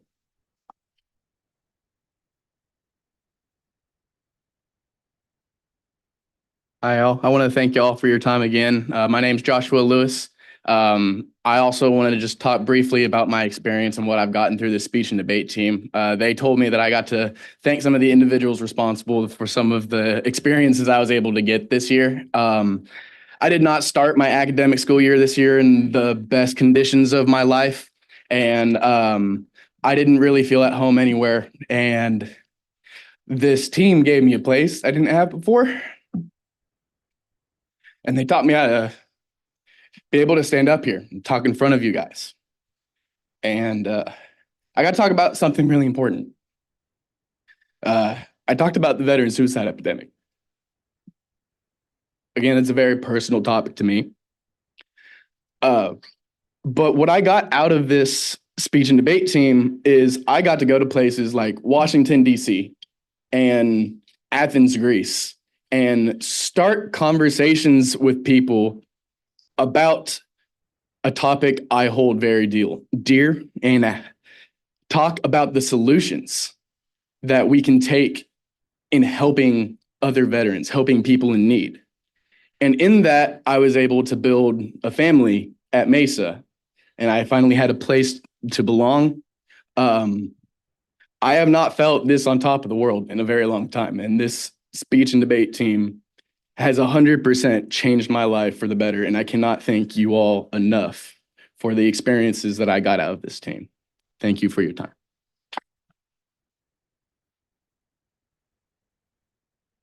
So just one last thank you to the district, because they're going to feature the team in the WE magazine, so you can read all about it coming up. And so any questions you have, we're happy to answer. Otherwise, we will get out of your hair. Questions? Oh, good, Maria. I don't have any questions, but I want to congratulate you. And I think the theme of suicide is such an important one. And I know, especially with our vets, there's been way too many, especially Vietnam, but others as well. And thank you for your advocacy for folks on that one. I just want to say, I know you told us thank you, but thank you for sharing the joy that this brings to you. Because, you know, I think that's what we're here for, right? To ensure that your experience in our colleges is amazing. So it's always great when you come and share the good news with us, even when you're talking about very difficult topics that need to be addressed, right? So thank you. Anyone else? These are delicious. I'm so glad. I was a little worried. I never know when we buy them how they're going to turn out. I just want to thank you. I know this is a tremendous job, and you're devoting a lot of your time to making this happen. Just like anytime faculty lead things, they put all their heart in and lots and lots of volunteer time. So I appreciate that. Thank you. Yeah, it's a huge labor of love for sure. Yeah. And I, as teaching always is, I totally get it. And I think it's great that we had some high school students on I don't know how they ended up there, but you know. We're not sure either, but we're happy to have them. They've been great. Yeah, but I always look forward to this because, as I said in my comments earlier, there is no greater skill than being able to speak in public. Yeah. Or even in a small group. Mhm.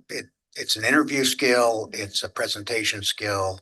I wish all of our students could have that experience and feel more comfortable talking about themselves and about their experiences and their knowledge. So I greatly appreciate this. It's a really excellent program. Thank you. I want it for everybody in the room. Like, this is a district team. I mean, we house it at Mesa, but our students are from all over the place.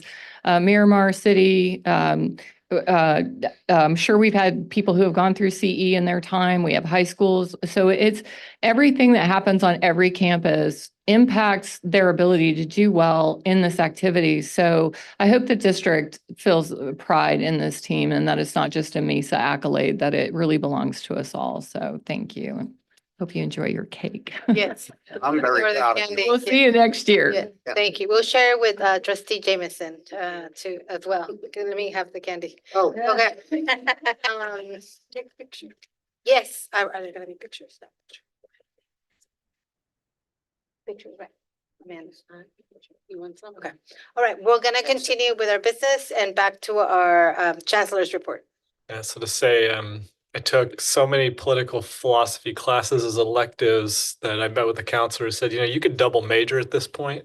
So I'm very jealous about that, walking around Athens, retracing the steps of Greek's most famous philosophers.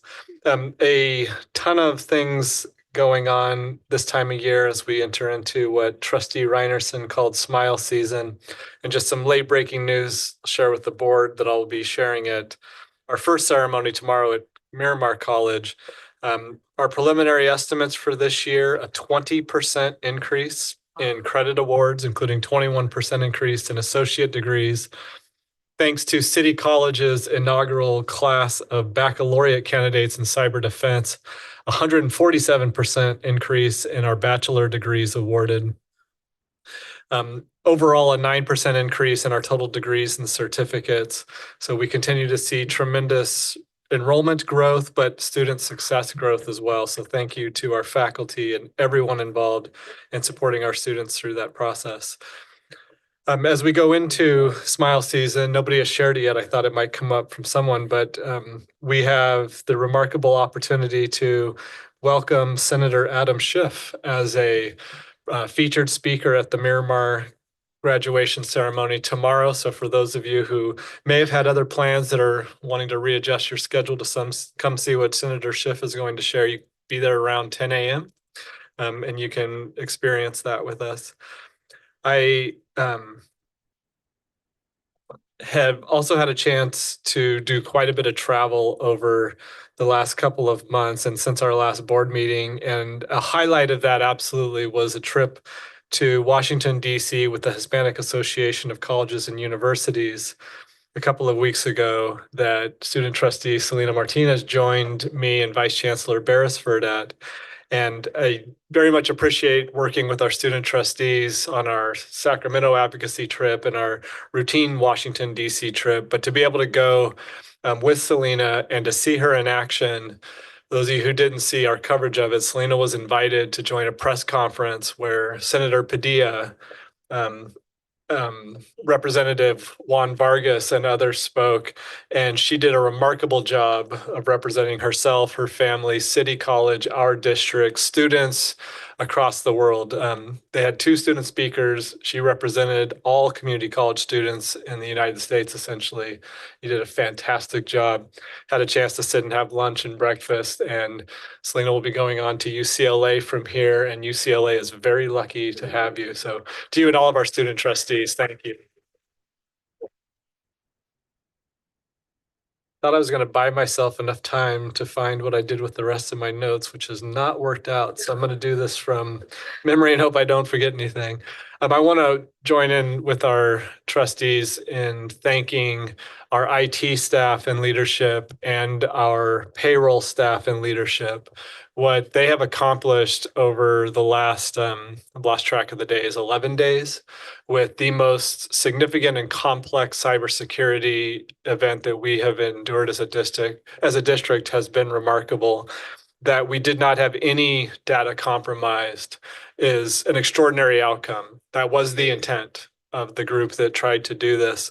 And what we've become aware of is, given the nature of it, it appears they were seeking to be embedded into our system for as long as possible undetected, to harvest the usernames, passwords, personally identifiable information, bank accounts, as much information for as long of a time as they could, to presumably to be able to sell that on the dark web, to use it to steal our identity and apply for credit and so many other things.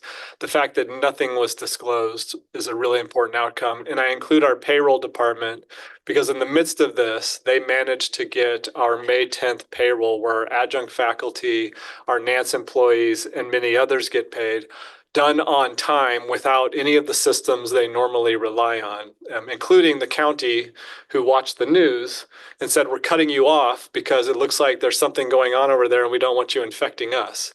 And we have to transmit that data to them before that payroll can be done. So the fact that they were able to figure out how to accomplish that is also extraordinary. So I want to thank all of them.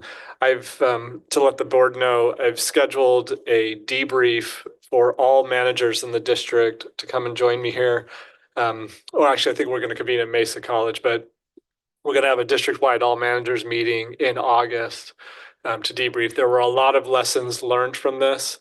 One lesson that we didn't learn because we've already learned it and we already knew is that across our district, so many faculty, classified professionals, and administrators figured out what needed to be done to ensure students completed their classes, their work, the critical work got completed. And so the resilience of our district was never in question. We didn't need another opportunity to prove it, but once again, we have proven it. And that happened, of course, at the same time that Instructure, the parent company of the product Canvas, had a very significant cyber attack that honestly had more threat to our students than our own did, because the timing of this, had they not paid off the hackers and got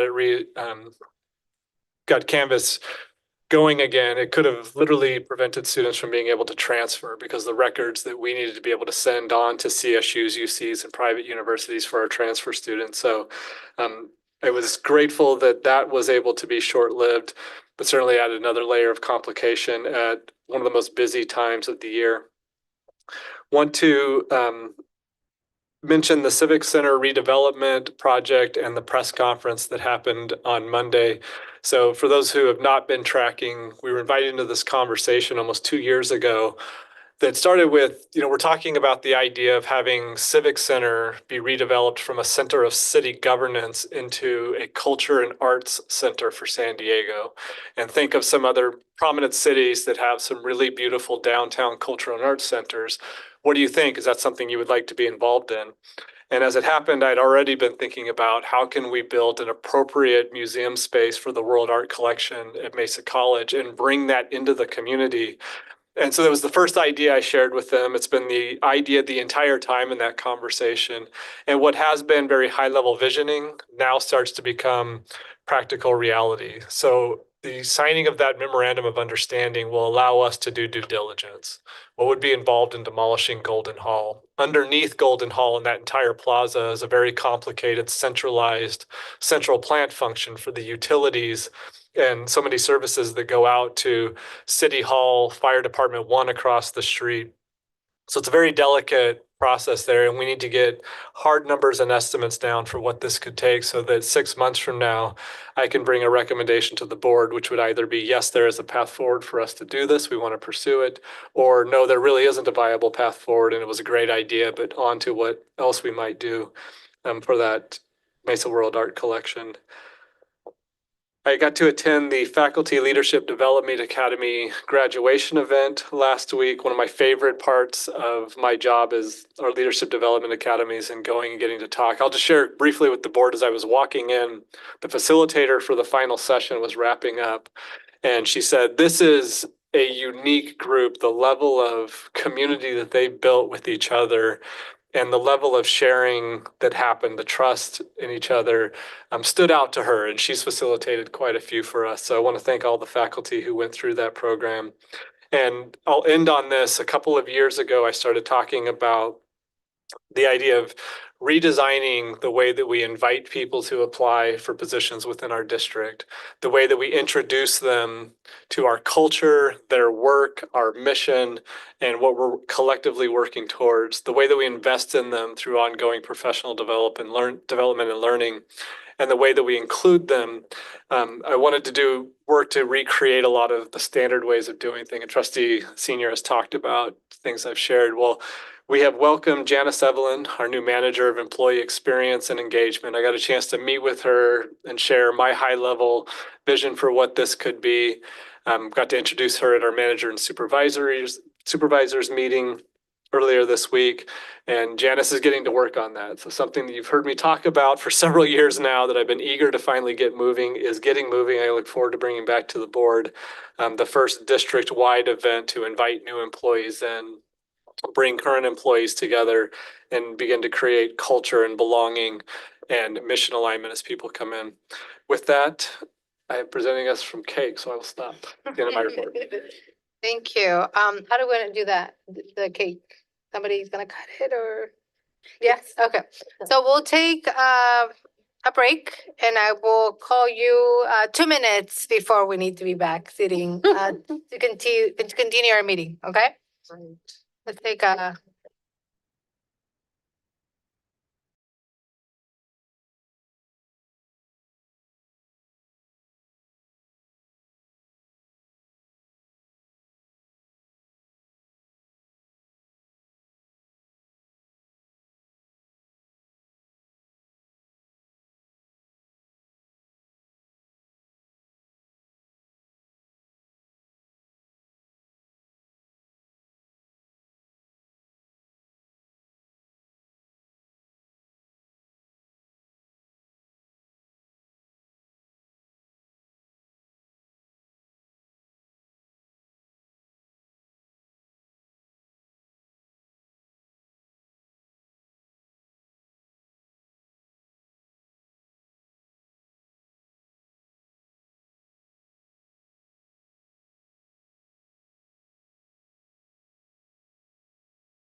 various and lots of. pieces. She's taking them home to her children that she doesn't have any of. Oh, you got Gonna eat your face. Yeah.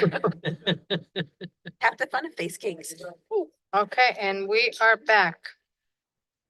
So we're gonna move on to this, to item 1601, Chancellor. Yeah, this item is an annual report to the board on the district-wide honors program, a program that was established by the board back in 1970. It has evolved significantly since then and expanded significantly since then. I would like to invite Vice Chancellor Susan Topham, who will introduce our honors coordinators here for the presentation. Yay, DJ Dante. Good evening, and as always, it's a pleasure to be up here introducing our honors program and the amazing work that they have done for 25-26. This is a yearly report that we are pleased to bring forward to share the data and the successes of our students. It's important to recognize that this presentation reminds us that these numbers represent real students. These are students earning scholarships. These are students who are presenting research, participating in Phi Theta Kappa, and gaining access to competitive transfer opportunities and being accepted to institutions in California and beyond. I want to thank our honors coordinators, our faculty, our classified professionals, our counselors, our campus leaders for their commitment to this work. Your efforts are expanding opportunities and helping students imagine and, most importantly, achieve futures that they may have not thought possible. And with that, I am pleased to welcome Ingrid Jane and Dante Jones, this year's district-wide honors coordinators, and invite them to share the 25-26 district honors program reports. Ooh, I am so excited to be here. So we passed out this year's honorable mention, our newsletter, where we had submissions from each campus, and we selected 2 submissions from each campus from City, Mesa, and Miramar. So we hope you enjoyed them. They are literally hot off the press. So thank you. It is truly an honor to be here today to present on behalf of San Diego Community College District Honors Program and to share some of this year's highlights and accomplishments. My name is Ingrid Jane, and this is Dante Jones. The District Honors Program is also made up of work from our colleagues at the other campuses that I would like to introduce at this point. From City College, we'd like to acknowledge Dr. Kelly Mayhew, Dr. Sarah Pitcher, and Hector Martinez. From Miramar College, we have Dr. Carmen Carrasquillo and Heather Paulson, and Marilyn Especia, who's also from City College, but she is our District Honors Transfer Coordinator. We would like to thank our honors faculty, our counselors, our administrators, our classified professionals, student workers, and campus support services whose collaboration make this work possible. We are deeply grateful for their commitment to our students. This year marks another remarkable year of growth and achievement for the honors program across all 3 campuses, City, Mesa, and Miramar colleges. At the center of our work is a simple belief that all students are capable of honors level work. Our motto is that all students are honors students. The program helps students transfer, build confidence, engage deeply in learning. Honor students are supported, they're challenged, and given opportunities to succeed. Likewise, faculty mentorship is central to student success. And this year's data strongly reflects that mission. According to the District Honors Report for 24-25, the number of students participating in honors increased by 30%, growing a little over from 2,000 to just over 2,700 students district-wide. In addition, honors enrollments increased around 33%, representing more than 1,000 additional honors enrollments across the district. Much of this growth has been driven by honors contracts, which continue to expand access to honors opportunities for students across disciplines and campuses. We also saw continued growth in faculty participation. This year, there were 55 additional honors engaged faculty members district-wide, representing a 14% increase from the previous year. This growth reflects a strong commitment from faculty who are creating meaningful opportunities for students to engage more deeply in their learning through advanced research, critical thinking, collaboration, and writing. Most importantly, our students continue to succeed at exceptionally high rates. District-wide, our honor students achieved a 97% completion rate, a 90% success rate, and an average GPA of 3.50.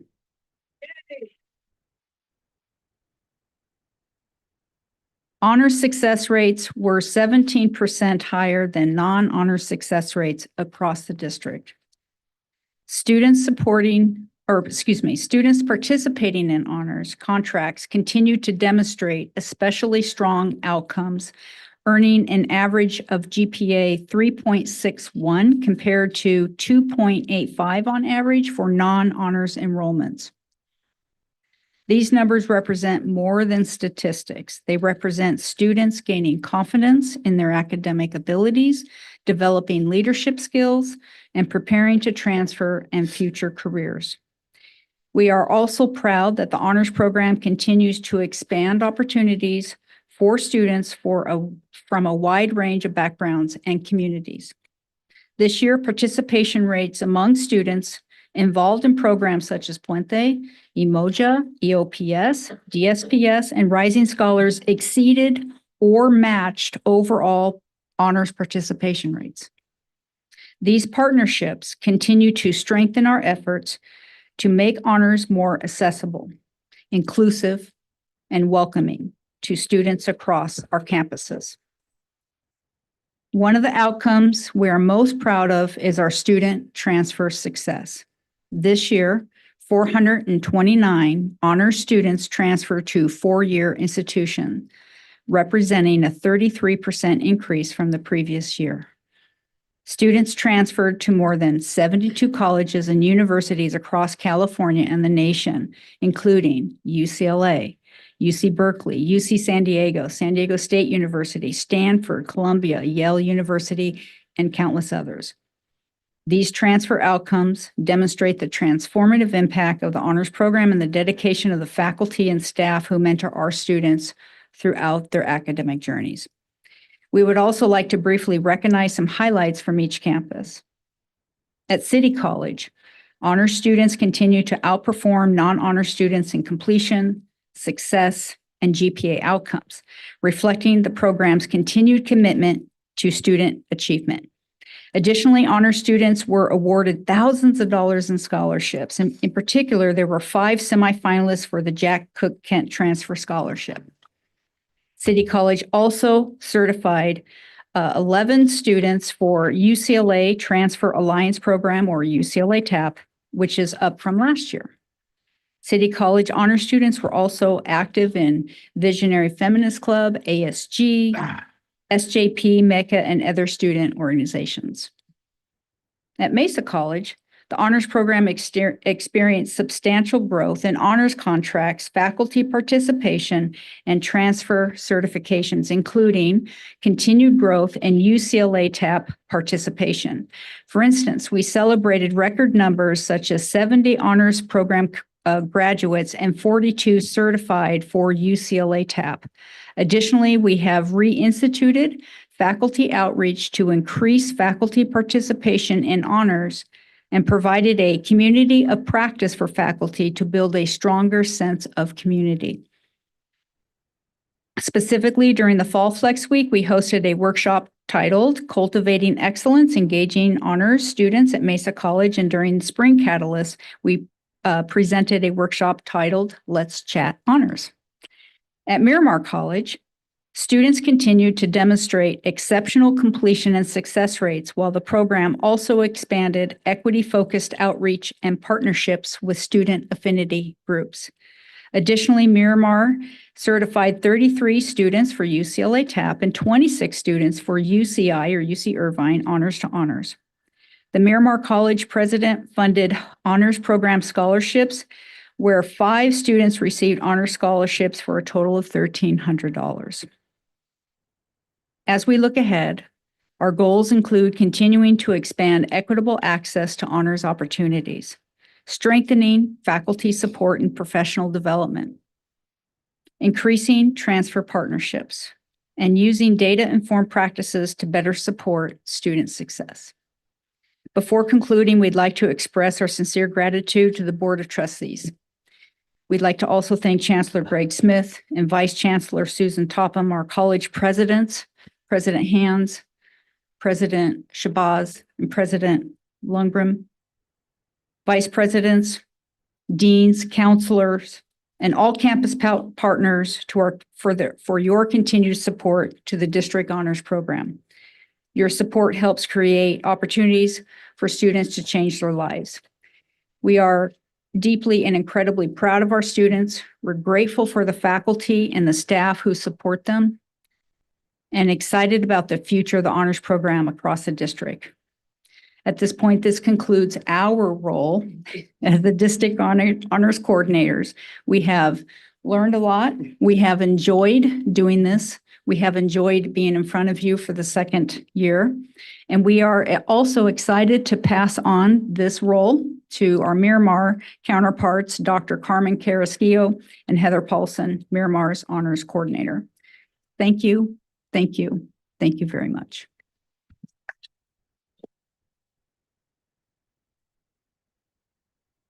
For your presentation and sharing the great news. Does anybody have a comment? The outcomes are phenomenal. So thank you so much for all your hard work. It's amazing to hear the numbers. So Yeah.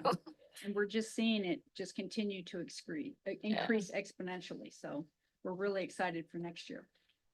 I love the idea that you tell students that everyone's an honor student, because yeah. so many people don't understand how much potential they have. In fact, if I have just a minute, I was at a transfer luncheon today and a student said that he wished he knew about the honors program earlier, but honors, he had heard about it, but honors itself felt intimidating. So that was really revealing, and how we need to combat that and let them know that honors is for everyone. Yeah. Thank you. I remember going to the honors luncheon but also the more important part of always encouraging my students and how they worked with each student to personalize the contract. So it wasn't like it's something more they had to do. It was just something different. Yeah.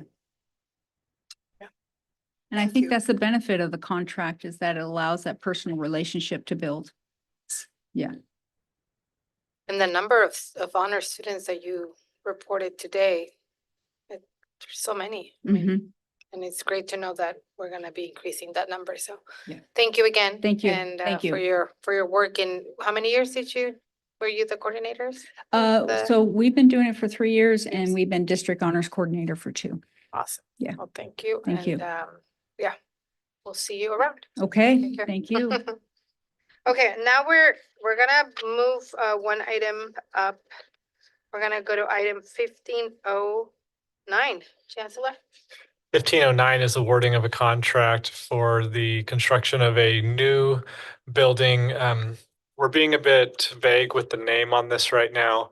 So you might think of it as an expansion of our Mid-City campus. But as I was talking with President King, given the programs that'll be there, such as culinary arts and some of our healthcare programs, the potential for this to become a 6th funded center for the College of Continuing Education in the future exists. So we don't have a formal name for it yet. President King will be working on that. But we wanted to introduce the construction firm that we selected for this project to the board, as we've done with our other major HH projects. With that, that's the cue to start heading up to the podium. Hensel Phelps was the selected organization out of 13, I believe, if memory serves, qualified bidders on this project. Had a chance to meet with the team and talk with them about this process and what they would bring to it, and looking forward to what we're going to get. So with that, please introduce yourself to the board. And I see we get handouts. Good evening, board and Chancellor Smith. I'm Lindsay Seeloff, and I'm joined by Mary Gertler tonight. And our Hensel Phelps, Carrier Johnson team is truly thankful to be here and to collaborate and work with San Diego Community College District on this important project. It's not about just creating a facility, it's about creating an environment and experience for the students where they can come and thrive, feel connected, feel supported, and really embrace opportunities ahead for them. Our project plan and approach is really rooted in collaboration and partnership. And through that, we bring forward clarified information so that important decisions can be made and unlock value on the project. The first 90 days is a critical part of the project to set it off on the right foot.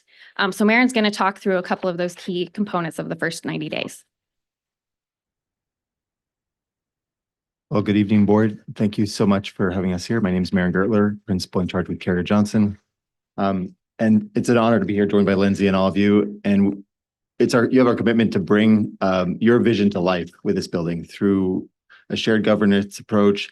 And those first decisions really do make or break a project. So we put all of our effort into that to bring the best possible solutions and in a very iterative way, which you can see a little bit on there. We go through programming, we research the site, we talk to all the end user groups, we make sure everyone feels heard and embraced, and we look for the ultimately best solution that is within the constraints of the project.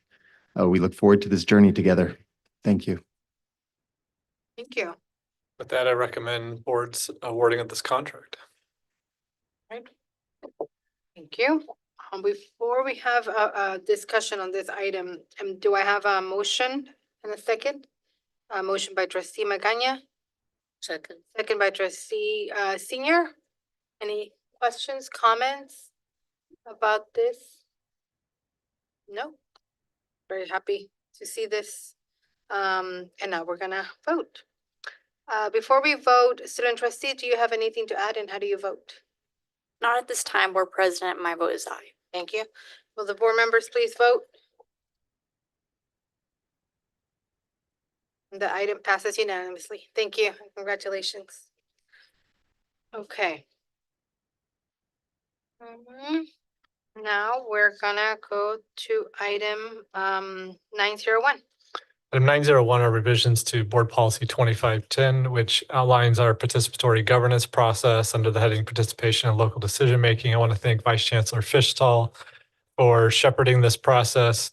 In addition to the board policy, separately, we've been working on the administrative procedure that goes with this. And while the BP itself is fairly routine in the legal alignment of language, this prompted a conversation about the construct of the District Governance Council. And many years ago, when the board would adopt administrative procedures, an AP establishing DGC was adopted by the board. The legal consequence of that action is it created DGC as a Brown Act committee. And so we've had a conversation over the last 2 meetings about whether DGC wants to continue as a Brown Act committee because we haven't been fully compliant with the Brown Act in the way we've been running that meeting, or whether it would prefer the enhanced flexibility of no longer being Brown Act while still maintaining all the features of transparency and participation that Brown Act compliance brings with it. And it was the will of the committee, I think unanimously, to convert DGC to a committee that is created by me to implement this board policy rather than an administrative procedure approved by the board creating DGC, which will allow us to continue in a more flexible format. So I just wanted to give that update to the board. And as we develop bylaws for DGC, again, we'll ensure that the transparency and the level of participation that that committee has had since its formation by virtue of being a Brown Act committee will continue. But for example, if DGC members need to participate remotely, they won't have to disclose their location, invite members of the public to join them, put postings on their door. So we can be flexible in our attendance and work. But with that, the board policy itself is fairly routine language updates. I recommend the board's approval of this first reading. Thank you, Chancellor. May I have a motion and a second on this item? So moved. Second. Moved by trustee Magana, second by trustee Milgram. And any discussion? Seeing none, student trustee, do you have anything to add and how do you vote? Not at this time, Board President. My vote is aye. Thank you. Please vote, colleagues. And the vote passes unanimously. Item 902. Recommend the board consider taking item 902 and 903 together in one action. These are routine updates as part of our 6-year review process of all policy. There are no significant changes with one exception.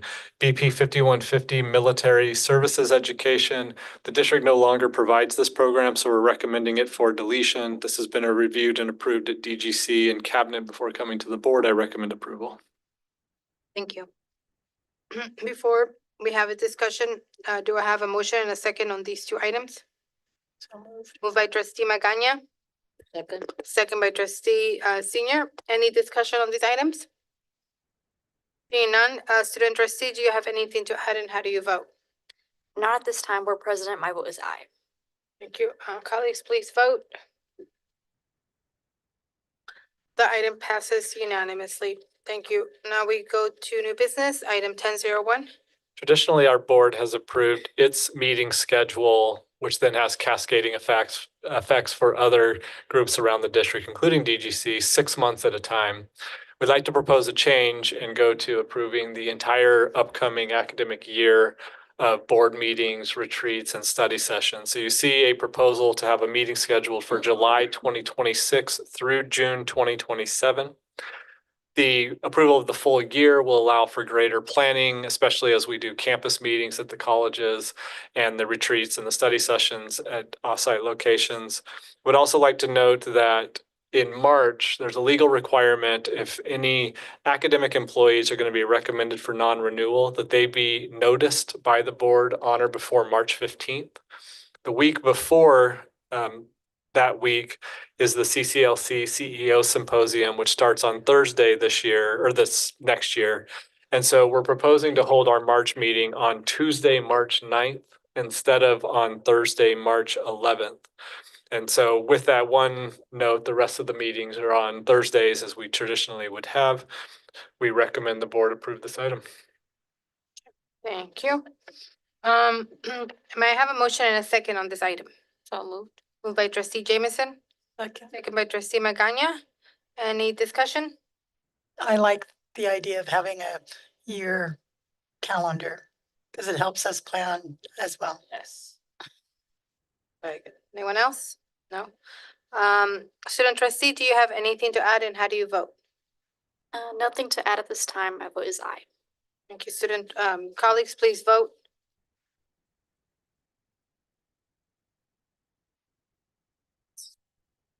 Okay, item 1002, Chancellor. Oh, this is Item 1002 is bittersweet item.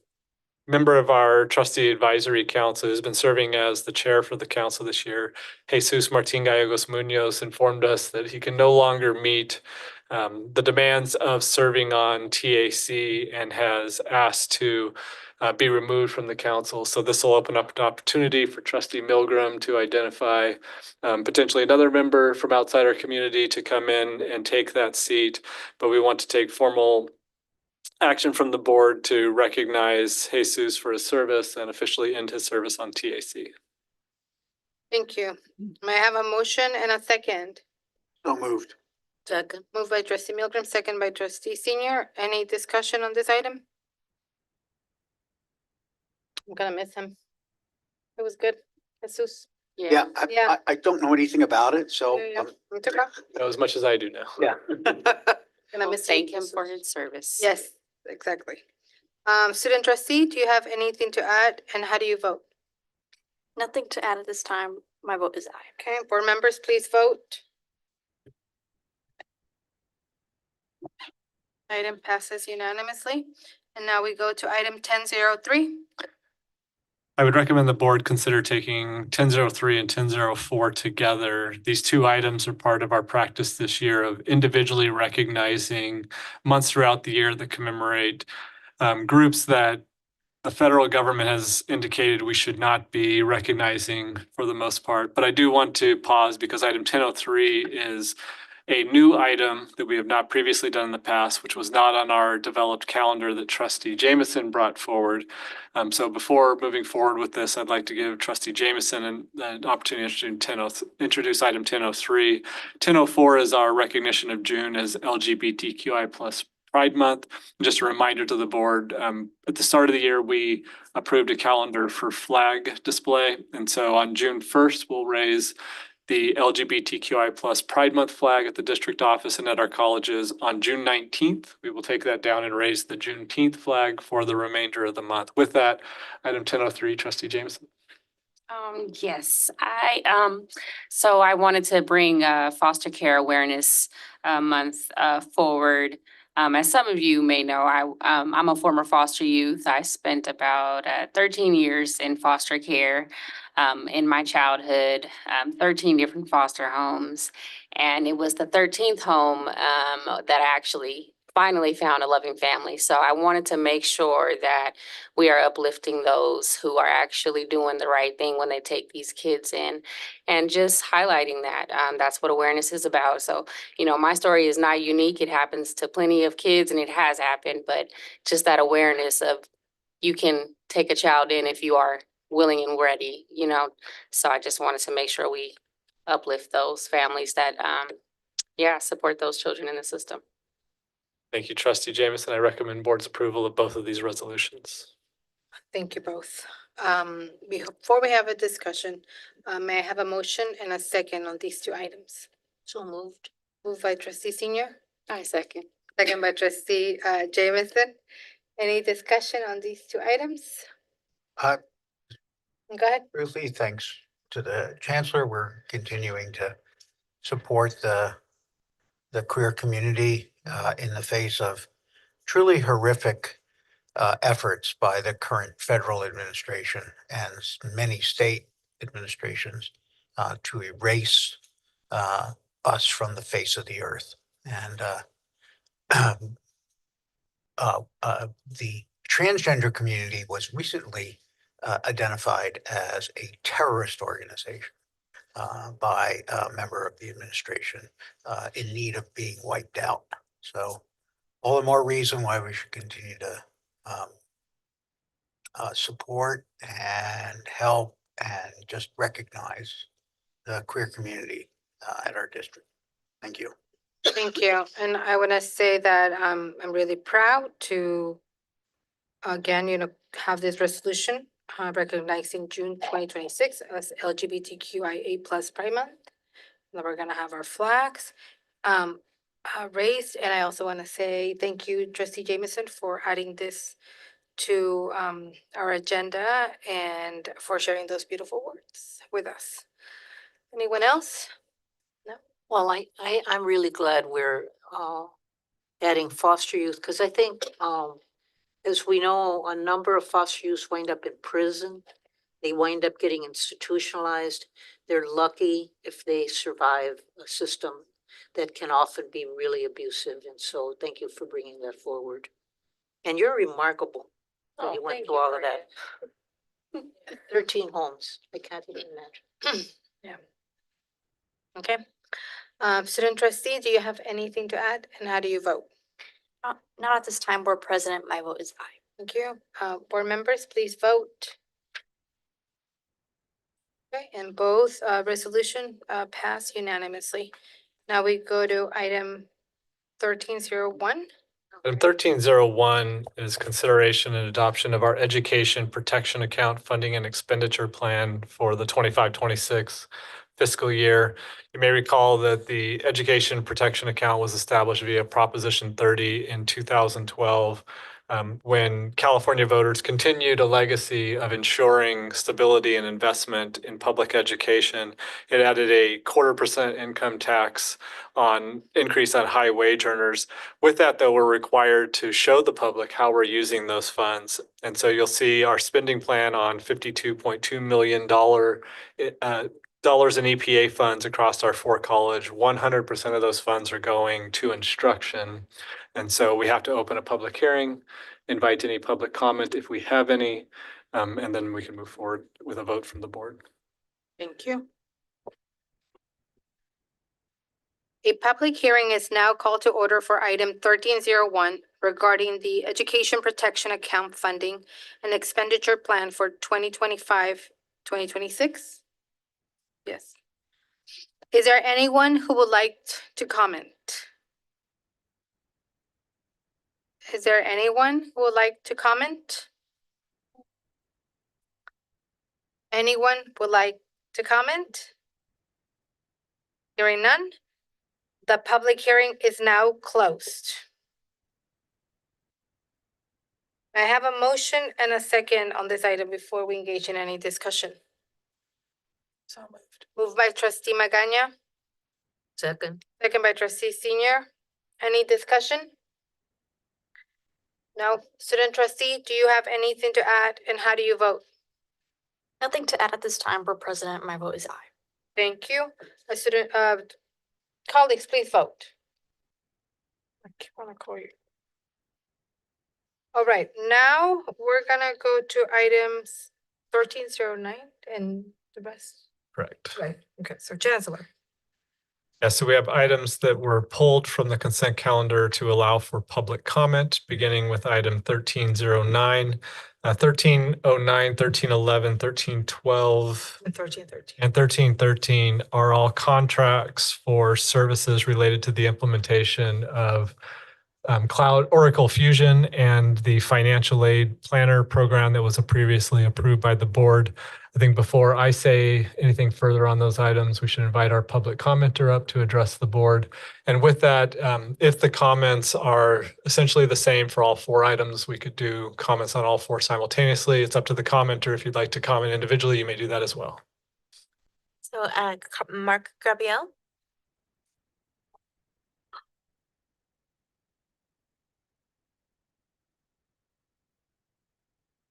Thank you, Chancellor and Board of Trustees. Just clarifying for me is knowing, because will I be able to speak again on topic 15.13? Okay, great. Let me just get my timing. And I'm commenting on these four contracts as it relates to $1.4 million of labor as we understand the details that I am highly concerned about the nature of them overlapping and being used in lieu of employment with SPA employees. The first contract in 1309 is a $700,000 for 80 hours of labor a week, essentially two employees that are getting paid, that would be paid at $175 an hour, which is about $30,000 a month, or $360,000 a year, or equivalent to our college presidents at the highest salary. This, in addition, is stated for functional production support, staff augmentation, and backfill for business system analyst, BSA roles, financial aid technical analyst role, and technical support. This one in particular, I want to bring back as a previous board item in October 30th, 2025, where there was a budget neutral strategic plan that eliminated 3 programmer analysts as well as 2 technical analyst positions. And so I think now in ways, understanding more details of this contract and proposal, we are seeing how this a reorganization and also an elimination of positions is also leading to the outsourcing of labor that could be done by SPA employees.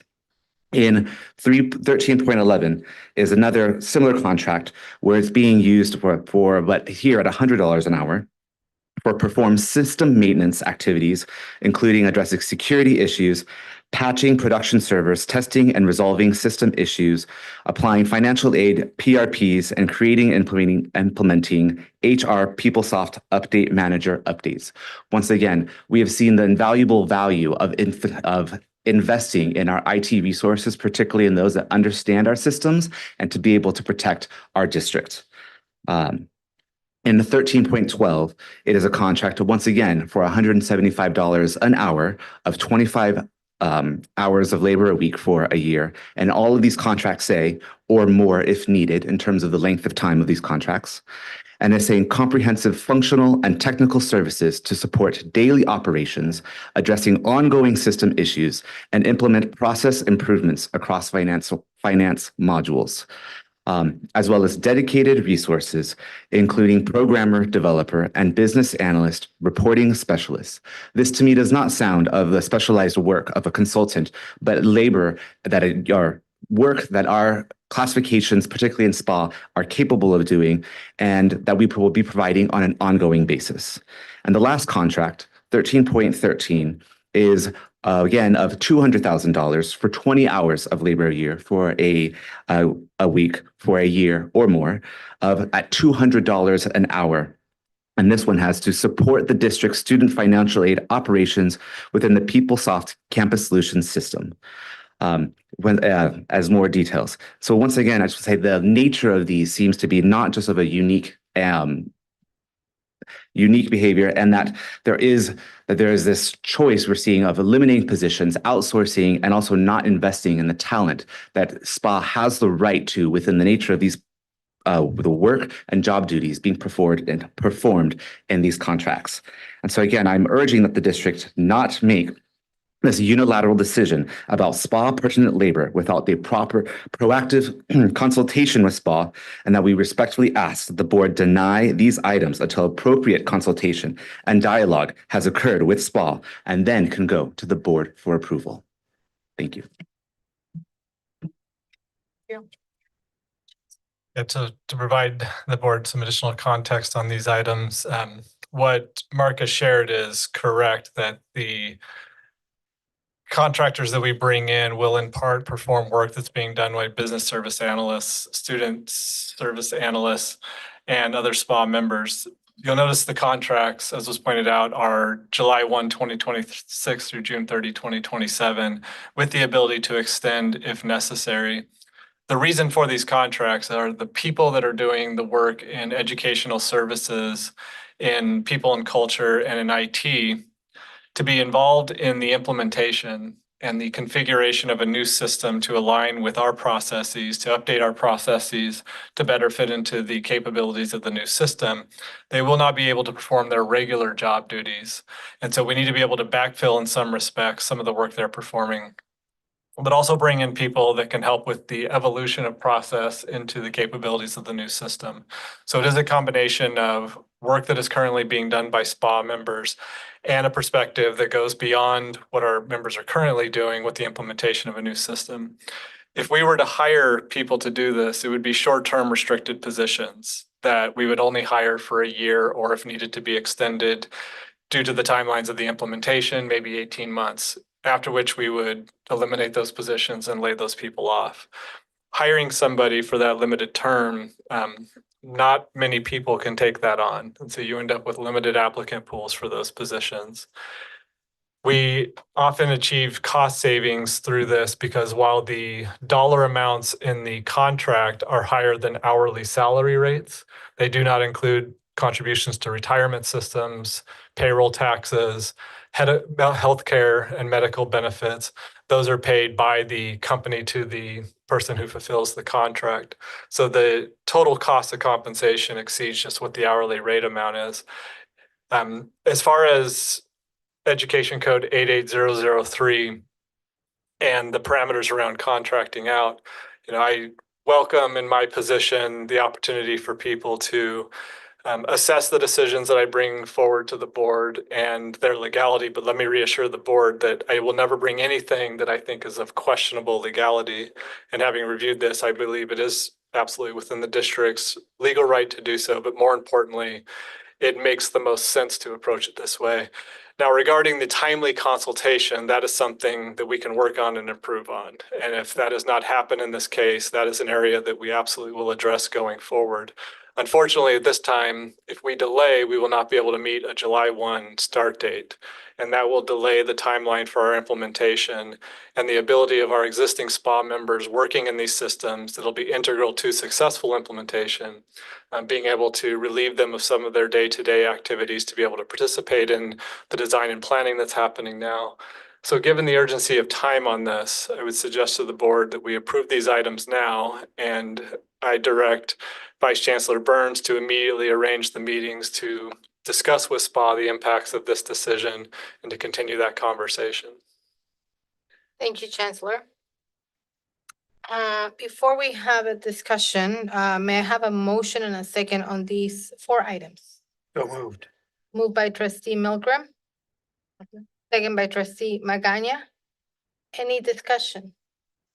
I guess my concern, well, you kind of answered it, but the jobs or what was mentioned by Marcus is that there are some folks who could do the jobs, but what you're saying is it would take them out of their scope of It's their the- day-to-day. It's a work volume Okay. issue. We need temporary support to manage our regular operations while people participate in the implementation of significant system change.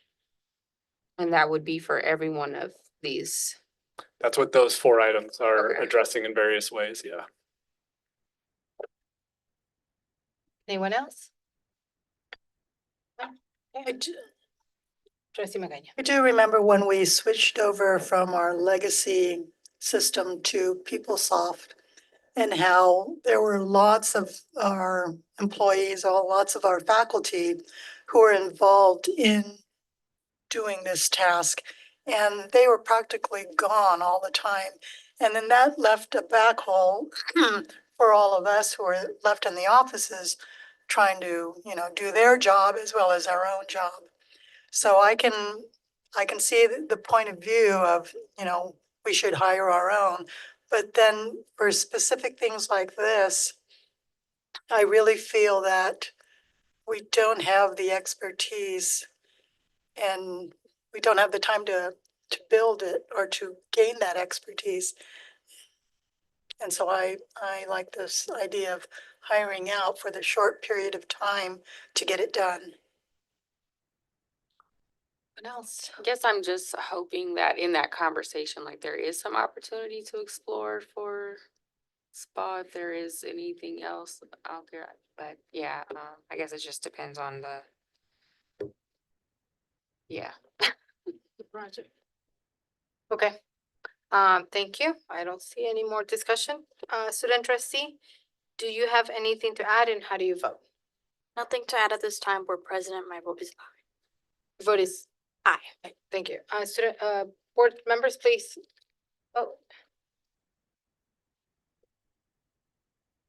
The items, the 4 items pass unanimously. Thank you. We go to item 1403. Item 1403 is a significant investment in our dispatch operations in our College Police Department. For several years now, we have been short-staffed in that area, and we have been trying a variety of things to address it. This is significant impact. Our dispatch is a 24/7 operation. We often have dispatchers working individually alone for shifts. They're required to be on their headset to receive and route calls during the entirety of that shift. And so as you can imagine, if there's only one person, you never take that headset off, including while in the restroom or taking meals. This would create additional positions. It would change the salary rate for those positions and make some more minor adjustments in our parking services operation, reducing the number of administrative positions that we have in the district. And so we have been working with AFT to address the contractual obligations of the district with our dispatchers, and we hope that the net result of this in the end is that we've expanded staffing. We've successfully been able to hire and fill those positions. We have several $100,000 in overtime that we're paying each year in order to fully cover the hours with fewer staff. So there will be some overtime savings I expect to achieve from this. It'll help offset this cost. Also, in the 15s, one of the items approved on the consent calendar was approval to purchase leases for solar panels that we have across the district. Those purchases will relieve us of about $2 million in lease payments that we've been making on our general fund unrestricted. So we're reinvesting some of that savings into filling this issue with dispatch. Just want to be able to go through and explain all of that to the board, and with that, I recommend approval. Thank you, Chancellor. May I have a motion and a second on this item? So moved. Moved by trustee Senior. Second by trustee Magaña. Any discussion on this item from my colleagues? No. All right, student trustee, do you have anything to add and how do you vote? Not at this time, Board President. My vote is aye. Thank you. Board members, please vote.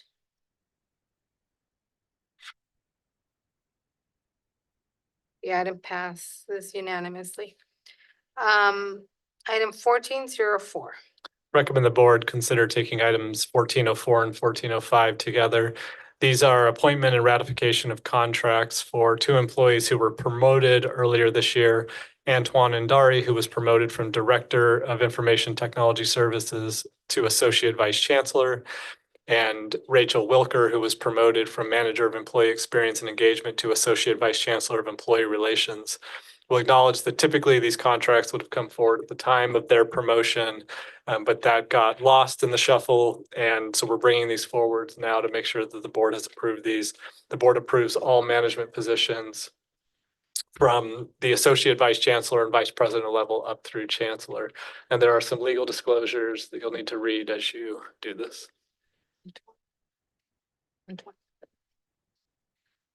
The board is now going to review and discuss the recommendation to appoint Antoine Andari as Associate Vice Chancellor, Information Technology Services at the San Diego Community College District in accordance with Section 70902B4 of the California Education Code and Government Code Section 54953. The proposed term of this agreement is December 1st, 2025 through June 30th, 2027. The proposed salary under this agreement is $18,872.70 per month, pay period. Range 8, Step J on the management salary schedule. Fringe benefits are provided in accordance with the district's management employees handbook and include vacation leave, health, dental, and vision benefits, and life insurance. Trustee Arroyo, if, for the second one, the only difference is the name of the person, of course, The salary. and the salary. So just read that. Mhm. All right. So now the board is going to review and discuss the recommendation to appoint Rachel Wilker as Associate Vice Chancellor, Employee Relations at the San Diego Community College District in accordance to the same codes. The proposed salary under this agreement is $15,526.62 per monthly pay period in the same range step of the management salary schedule and the same benefits. So before we have a discussion on these two items, may I have a motion and a second? So moved. Moved by trustee Magaña, Second. second by trustee Senior. Any discussion? None? Okay, trustee, Selena, do you have anything to add and how do you vote? Not at this time, Board President. My vote is aye. Okay, thank you. Board members, please vote.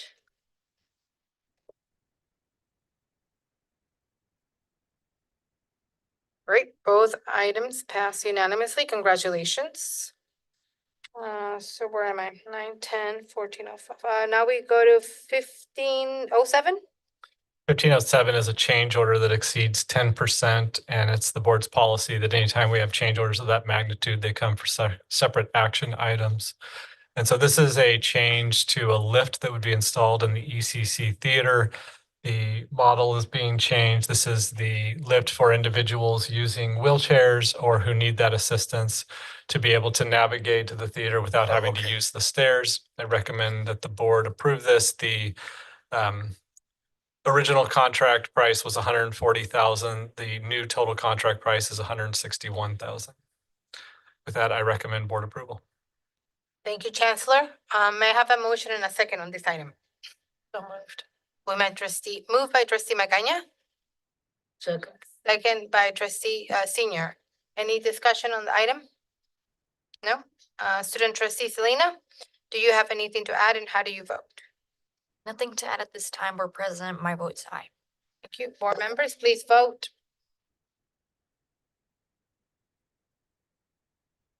The item passes unanimously. Chancellor, item 1508. And 1508 is also a change order exceeding 10% to install motorized gates at the parking garage of the Arts and Humanities Building at City College. The initial award amount was for $159,900. The change order is $75,000, a new total contract amount of $235,000. We'll be proceeding with a roll-up door in stainless steel, and so I recommend the board's approval of this item. Thank you.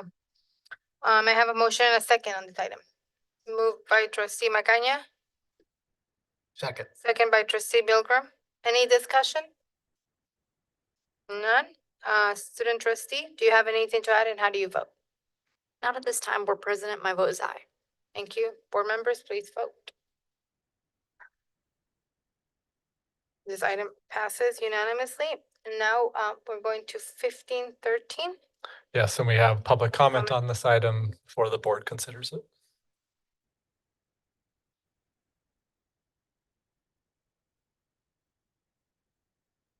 Good evening again. Hello, and I just for this item, this is a contract that is proposed for full-time 40 hours of labor for 6 months currently at a rate of $125 an hour. That is $118,000 total for the contract. The contract memo states the support of Immaculate Contracting is necessary while the risk management and real property program supervisor is vacant and risk requires under Measure HH are expanding. This is showing a direct need of a full-time position, a SPA position, and a position that has expanding needs related to the life of Measure HH bond. Karen Woods, who is the formal risk management and real property program supervisor, her retirement was no surprise. She has communicated with me inquiring about the incentive of a retirement since July 2024. By communicating proactively with the district, I'm assured that the district was formally notified of her retirement by at least October 2025. The district has had, if you think of the July date, years, or at least 8 months to be proactive about this position and job duties. I have seen jobs that before the person actually left the district, I see a job posting listed for them. For example, the leave of our investigative analyst, Danielle Short, who has left the district earlier this week, and her position to fill it closes May 26th. Has an acting position been put out there to see if the expertise lies within our district? No. Has SPA been approached to discuss the needs for contracting out this bargaining unit work outside of the bargaining unit? No. This is a unilateral decision by the district to contract out union work at a higher rate than the position that of a person paid in our district. SPA respectfully asks that the board deny this contract until the district has sufficient conversations with SPA to negotiate over the terms of this needed union work and to not have SPA escalate the scrutiny of this contract to external agencies. Once again, SPA is a reasonable labor partner, but the district's approach and timeline of these job duties is unacceptable. Thank you. For the board, this is the extension of a current contract to provide these services. As Mark just shared, when Karen Woods retired, it opened up the opportunity to reconsider the structuring of risk management and the duties. And I'll go back a couple of years on this history. In 2022, when we did the district office reorganization, which moved technology services under people and culture, for example, we moved the risk management function, which at that time was a risk manager and an senior HR specialist, I might have the title wrong, over to operations, enterprise services, and facilities. And this was the position that was in question here. At that time, the position was doing both our claims reporting to our property and liability and employee liability claims with our insurance provider, was providing workplace accommodation and return to work assessments, and providing, I just lost the term, ergonomics assessments. And we were in conversation about how to divide those duties and have people and culture provide the workplace accommodation, return to work interaction with employees, and do the ergonomic assessments, and have this position focus primarily on working with claims adjusters and reporting up to our insurance provider. Our risk manager sadly passed away, Frank Fennessy, a couple of years ago. At that time, we eliminated the risk manager position and folded those duties into the associate vice chancellor position that Aurora Ayala was ultimately hired into. With her resignation, there's an opportunity to reassess that position and the job duties that go there and where risk management sits and what the construct of this job will be going forward. So there will be a permanent position. There will be a person hired in it and it will remain in SPA. But as we sit here right now, I can't say what exactly the full scope of that position will be. And we're in conversation with Vice Chancellor Peterson and Vice Chancellor Troy about whether or not that would better sit in finance and business services, given the more limited scope, what people and culture needs to absorb out of that, and what the future of management for the position and the function looks like. So until we know that, if we were to go out and fill this now, and then we went and changed the scope of the position and what duties it's performing, we run the risk of one, hiring somebody under one construct and then telling them your job is now going to be very different. And this might not be the job you wanted to apply for. Two, if there are knowledge, skill, ability, or technical competencies that are necessary in what this ultimately becomes, and we haven't hired for them, I think it would be very unfair to then tell a person you're no longer qualified for your job necessarily, or we need to go through extensive training before you are. So until those decisions are finalized, I don't feel we can move forward with hiring, which brings the bargaining aspect into this, because those decisions will be brought to SPA for negotiation before they are brought to the board to approve the position and our ability to go out and to fill it. In the meantime, we have insurance claims that come forward, routinely. We have ongoing claims that we need to continue to work. And so there is an absolute need for this position. And since the risk management department has been two people, there is nobody else who is working in relation to this and the intricacies of insurance claims adjustments and reporting. We don't have another function in the district that mirrors that. And so the opportunity to bring somebody else inside to do it in an acting role does not appear to be an option either. And so with that, we're recommending the board continuing the extension of this contract until all of those decisions are finalized, negotiated, and we can hire a permanent person into this function. Thank you, Chancellor. May I have a motion and a second on this item? So moved. Moved by trustee Milgram, and I saw second by trustee Magana. Any discussion? Questions? No? All right. Student trustee Martinez, do you have anything to add and how do you vote? Not at this time, Board President, my vote is aye. Thank you. Board members, please vote. Okay, and item passes unanimously. Now we go to item 1518. Recommend the board take items 1518, 1519, 1520, 1521, and 1522 in a single motion. These are all updates on emergency actions that have been implemented pursuant to board policy. Items 15, 18, 19, 20, and 21 are termination of those emergency action items. You had several updates on these, including repair of the baseball outfield, fence, and netting at Mesa College, the York Chiller at Miramar College, the LRC in-building and I-building transformer at Miramar College, and the flood-impacted areas of the Harbor View campus of the College of Continuing Education. In item 1518, the work is done. The total final cost was $520,278. In 1519, the work is done at a total cost of $124,349. In item 1520, the final work is done at a total of $8,268. In 1521, the final work is done at a total of $27,563. Item 1522 is a new emergency action.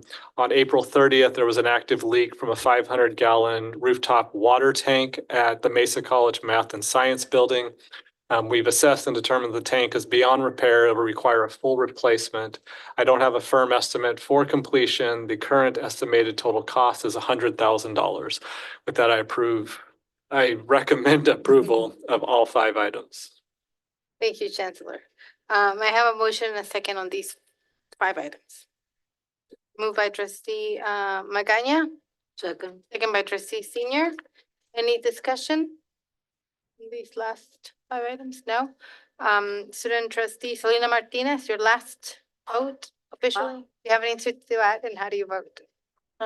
Nothing to respectively add at this time. My vote is aye. Thank you. Board members, please vote. All righty, thank you. And all 5 items pass unanimously. Seeing no further business on the agenda, and if there are no objections, the meeting is now adjourned. Get some rest.